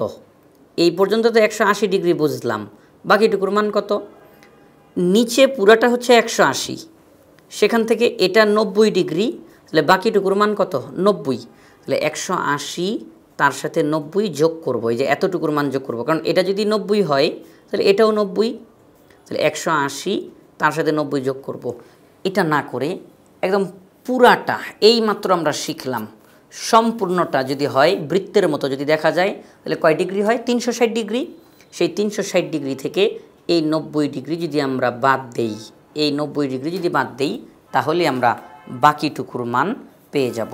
আমরা লিখতে পারি কোণ গ সমান সম্পূর্ণটা হচ্ছে 360 ডিগ্রি, সেখান থেকে এই 90 ডিগ্রির মান আমরা বাদ দিব।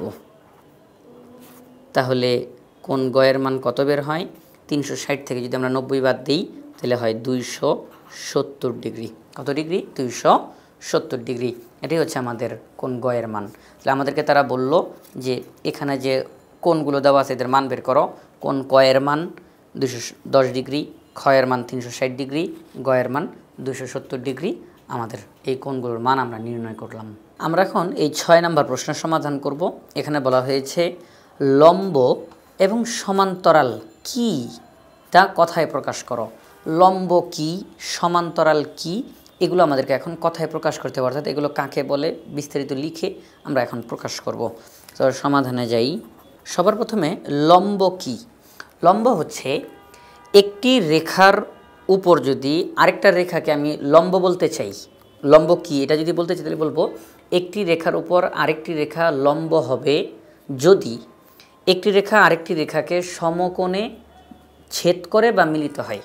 একটি রেখা অপর একটি রেখার উপর লম্ব হবে, আবারও বলি, একটি রেখা অপর একটি রেখার উপর লম্ব হবে যদি এরা একে অপরকে সমকোণে ছেদ করে বা মিলিত হয়, তাহলে তখন তারা লম্ব হবে। কিভাবে? এই যে আমি কথাটা বললাম, এটা যদি চিত্রের মাধ্যমে দেখাই তাহলে বুঝতে একটু বেশি সুবিধা হবে। যদি আমরা যে এদিকে একটু দেখাই, এই যে একটা রেখা আঁকলাম, এমনি একটা রেখা আঁকলাম, তো এই যে রেখাটা আঁকলাম আমি যদি এখন এইখানটাতে আমি যদি আমার এই চাঁদাটাকে বসাই, যে কোনো একটা জায়গাতে যদি আমি আমার চাঁদাটাকে বসাই, সোজা করে বসাই, এই যে এই বিন্দু বরাবর আমি একটা বিন্দু দিলাম, এখানের মধ্যে এই বিন্দু বরাবর আমি যদি একটা 90 ডিগ্রি ফোঁটা দিই, এই যে 90 ডিগ্রি বরাবর একটা ফোঁটা দিলাম। এবার দেখেন যে এই কাজটা, সেটা হচ্ছে যে এই বিন্দু আর এই বিন্দু আমি যদি এখন বরাবর বসাই, যোগ না করলাম, এমনি লিখলাম, বাস এই যে লিখলাম। এখন দেখেন এখানে কি ঘটনা ঘটছে, সেটা হচ্ছে এইটা হচ্ছে 90 ডিগ্রি কোণ, এটা কি কোণ? 90 ডিগ্রি কোণ, এটা 90 ডিগ্রি কোণ, এটা 90 ডিগ্রি, তারপরে এই যে এদিকে 90 ডিগ্রি। অর্থাৎ আমি যখন একটা রেখা আঁকলাম, ওই রেখাটার কোনো একটা বিন্দুতে আমি আরেকটা রেখা আঁকলাম, কিন্তু রেখাটা আঁকতে গিয়ে আমি সমকোণে আঁকলাম। কি কোণে আঁকলাম? সমকোণে আঁকলাম। প্রথমে একটি রেখা আঁকলাম, আরেকটি রেখা আঁকতে গিয়ে সেখানে আমি সমকোণ আঁকলাম। সমকোণ মানে 90 ডিগ্রি, সমকোণ মানে কয় ডিগ্রি? 90 ডিগ্রি। আমি এখানে 90 ডিগ্রি একটা কোণ আঁকলাম, 90 ডিগ্রি একটা কোণ আঁকলাম। তাহলে এই রেখাটি সমকোণে ছেদ করেছে, ছেদ করে মানে একটা রেখাকে সে ছেদ করে চলে আসছে। অথবা আপনি যদি এই নিচেরটুকু বাদ দেন তাহলে সেখানে মিলিত হয়েছে। তাহলে যেটাই বলি না কেন, একটি রেখাকে অপর একটি রেখা যদি সমকোণে ছেদ করে বা মিলিত হয় তখন তাদেরকে বলা হয় লম্ব। একে অপরকে কি বলা হবে? লম্ব বলা হবে। একটি রেখা অপর একটি রেখার উপর লম্ব হবে যদি তারা একে অপরকে সমকোণে মানে 90 ডিগ্রিতে ছেদ করে অথবা মিলিত হয়। ছেদও করতে পারবে অথবা গিয়ে সে এখানে দাঁড়ায় গেল, মিলিত হলো, ছেদ আর করা লাগলো না, ওখানে গিয়ে মিলিত হলো, তাহলে আমরা তাকে বলবো লম্ব। আমি এটাকেও লম্ব বলতে পারি, এটাকেও লম্ব বলতে পারি, এটাকেও লম্ব বলতে পারি, এটাকেও লম্ব বলতে পারি, কারণ প্রত্যেকটা জায়গাতেই 90 ডিগ্রি আছে। যেখানেই 90 ডিগ্রি তৈরি হয় সেখানের দাগগুলোকেই লম্ব বলা হয়। একদম সহজ জিনিস, যেখানেই 90 ডিগ্রি থাকে ওখানের যে বাহুগুলো, দাগগুলো, তাদেরকে আমরা লম্ব বলতে পারি। তাহলে এখানের মধ্যে আমরা বলতে পারি এটা হচ্ছে লম্ব, অথবা এইটা হচ্ছে লম্ব, অথবা এইটা হচ্ছে লম্ব, যেটাই আমরা বলতে পারবো লম্ব, কারণ সেখানে 90 ডিগ্রি আঁকা হয়েছে। তাহলে একটি রেখা অপর একটি রেখার উপর লম্ব হবে যদি তারা একে অপরকে সমকোণে ছেদ করে অথবা মিলিত হয়। এই কথাটা আমরা এখানে মধ্যে লিখে ফেলি সংজ্ঞা হিসাবে, এখন এখানের মধ্যে আমরা লিখে ফেলবো। তাহলে এখানের মধ্যে এই যে আমরা লেখাগুলো লিখে ফেললাম যে লম্ব কাকে বলে, আমরা সবার প্রথমে আগে লিখে ফেলি লম্ব, এটার সংজ্ঞা আমরা লিখলাম। লম্বের সংজ্ঞা, লম্ব কাকে বলে, একটি রেখা অপর একটি রেখার উপর লম্ব হবে যখন এরা একে অপরকে সমকোণে ছেদ করে বা মিলিত হয়। অর্থাৎ একটা রেখা অপর একটা রেখার উপর লম্ব হবে যখন একটি রেখা অপর একটি রেখাকে সমকোণে ছেদ করে বা মিলিত হয়। একটা রেখার উপরে আরেকটা রেখা লম্ব হবে যখন এই যে রেখাটা আমি আঁকতেছি এটা যখন এটাকে 90 ডিগ্রি কোণে সমকোণে ছেদ করে অথবা মিলিত হয়, তখন এটাকে বলা হবে লম্ব। লম্ব লম্ব যে কোনো একটাকে আমরা লম্ব বলবো, সবগুলোকে বলবো না, যে কোনো একটাকে লম্ব বলবো। তাইলে একটি রেখা অপর একটি রেখার উপর লম্ব হবে যখন এরা একে অপরকে সমকোণে ছেদ করে বা মিলিত হয়। এটা আমরা লিখলাম লম্বর সংজ্ঞা। এবার আমরা লিখব সমান্তরালের সংজ্ঞা। সমান্তরাল জিনিসটা কি? সমান্তরাল জিনিসটা হচ্ছে দুইটা রেখা, একটা রেখা থেকে আরেকটা রেখার মাঝখানে যে দূরত্বটা, এই যে দুইটা রেখার মাঝখানে যে দূরত্ব, এই দূরত্ব যদি সব সময় সমান থাকে, সব সময় দূরত্বটা সমান। জিনিসটা হচ্ছে আমি একটা রেখা আঁকলাম আরেকটা রেখা আঁকলাম, তাহলে দেখেন দুইটা রেখার মাঝখানে দূরত্ব, এখানে দূরত্ব কম, দূরত্ব আরও বাড়ছে, দূরত্ব আরও বাড়লো, দূরত্ব আরও বাড়লো। তাহলে এই যে দুইটা রেখার মাঝখানে দূরত্ব কম বেশি হলো, এজন্য এদেরকে সমান্তরাল বলা যাবে না। সমান্তরাল বলা হয় একটি রেখা এবং আরেকটি রেখা, এই যে দুইটা রেখার মাঝখানে যদি দূরত্ব সব সময় সমান হয়, একই দূরত্ব, এখানেও যা এখানেও তা এখানেও তা, সব জায়গাতে একই দূরত্ব, তখন এই দুইটি রেখাকে বলা হয় সমান্তরাল। তাহলে সমান্তরাল কাকে বলে? দুইটি রেখা সমান্তরাল হয় যদি তারা সব সময়ই একে অপর থেকে সমান দূরত্বে অবস্থান করে এবং কখনোই একে অপরের সাথে না মিলে। আবারও বলি, দুইটি রেখা সমান্তরাল হয় যদি তারা একে অপর থেকে সব সময় সমান দূরত্বে থাকে এবং কখনোই একে অপরের সাথে না মিলে। যেমন যদি আমরা একটু চিত্র এঁকে দেখাই, একটা সমান্তরালের চিত্র এঁকে দেখাই, যে আমরা একটা স্কেল নিলাম, এদিকেও একটা দাগ দিলাম, এদিকেও একটা দাগ দিলাম, দুই দিকেই দাগ দিলাম, এটাকে বলা হয় সমান্তরাল। লিখি চিত্র সমান্তরাল। তার মানে কি? তার মানে হলো ঠিক এখান থেকে এই পর্যন্ত যতটুকু দূরত্ব, যে যতটুকু ফাঁকা আছে, এখানেও ততটুকুই ফাঁকা, এখানেও ততটুকুই ফাঁকা, অর্থাৎ সব জায়গাতে সমান দূরত্ব, সব জায়গাতে সমান দূরত্ব। দুইটি রেখা একে অপর থেকে সমান দূরত্বে অবস্থান করতেছে, কখনোই তাদের দূরত্ব কমে নাই, কখনোই বাড়ে নাই, সমান। এখানেও যেই দূরত্ব, এখানেও সেই দূরত্ব, এখানেও সেই দূরত্ব, একই দূরত্ব। তা এবং কেউ কারোর সাথে মিলেও নাই, কারণ যেই দূরত্ব সমান, কেউ কারোর সাথে মিলবে না। তাইলে সমান্তরাল কাকে বলে এটা আমরা এখন লিখে ফেলব। দুইটি রেখা সমান্তরাল হয় যদি এরা সব সময়ই সমান দূরত্বে থাকে এবং কখনোই একে অপরের সাথে না মিলে। এই যে আমরা কথাটা এখানের মধ্যে লিখে ফেললাম। দুইটি রেখা, এই যে দুইটি রেখা সমান্তরাল হয় যদি এরা সব সময় একে অপর থেকে, এখানে একটা কথা লিখে দিলে বেশি ভালো হয়, একে অপর থেকে সমান দূরত্বে থাকে। দুইটি রেখা সমান্তরাল হয় যদি এরা সব সময়ই একে অপর থেকে সমান দূরত্বে থাকে এবং কখনোই একে অপরের সাথে না মিলে। যদি দুইটি রেখা একটু তাদের দূরত্ব যদি কম বেশি হয়, তাহলে তারা কখনো না কখনো তারা মিলে যাবেই। আর যদি তাদের দুইটার মাঝখানে যদি সব সময় সমান দূরত্ব থাকে, তারা কখনো মিলবে না। তাহলে দুইটি রেখা সমান্তরাল হয় যদি এরা সব সময় একে অপর থেকে সমান দূরত্বে থাকে এবং কখনোই একে অপরের সাথে না মিলে, তখন তাদেরকে আমরা বলবো সমান্তরাল। লম্ব কাকে বলে?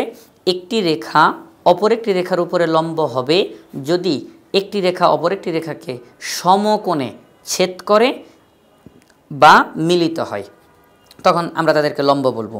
সমান্তরাল, দুইটি রেখা সমান্তরাল হবে যদি তারা সব সময় একে অপর থেকে সমান দূরত্বে অবস্থান করে এবং কেউই এই দুইটি রেখা একে অপরের সাথে কখনোই না মিলে, তখন তাদেরকে আমরা বলবো সমান্তরাল। তাহলে এটি হচ্ছে আমাদের এই প্রশ্নের সমাধান। লম্ব এবং সমান্তরাল কি, এগুলো আমরা কথায় এই যে বানান করে লিখে লিখে প্রকাশ করলাম। এই চিত্রটা দেওয়া বাধ্যতামূলক না, কিন্তু লেখার পাশে যদি চিত্রটা দিয়ে দেওয়া যায় তাহলে এটা খুবই ভালো হয় এই প্রশ্নের উত্তরের জন্য। তো আমাদের আজকের এই পর্বতে আমরা বিভিন্ন কোণ নিয়ে আলোচনা করলাম। সবার প্রথমে সরল রেখা, রেখাংশ, রশ্মি এগুলো নিয়ে আলোচনা করলাম। তারপরে কোণ নিয়ে আলোচনা করলাম, সরল কোণ, স্থূলকোণ, সমকোণ, বিভিন্ন রকমের কোণ, সন্নিহিত কোণ, বিপ্রতীপ কোণ, পূরক কোণ, সম্পূরক কোণ, এগুলো নিয়ে আলোচনা করলাম এবং এই সম্পর্কিত বেশ কিছু গুরুত্বপূর্ণ প্রশ্নেরও আমরা সমাধান করলাম। আশা করি আজকের পর্বটি আপনাদের ভালো লেগেছে। পরবর্তী পর্ব দেখার আমন্ত্রণ জানিয়ে আজকের মতো এখানেই বিদায় নিচ্ছি। আসসালামু আলাইকুম।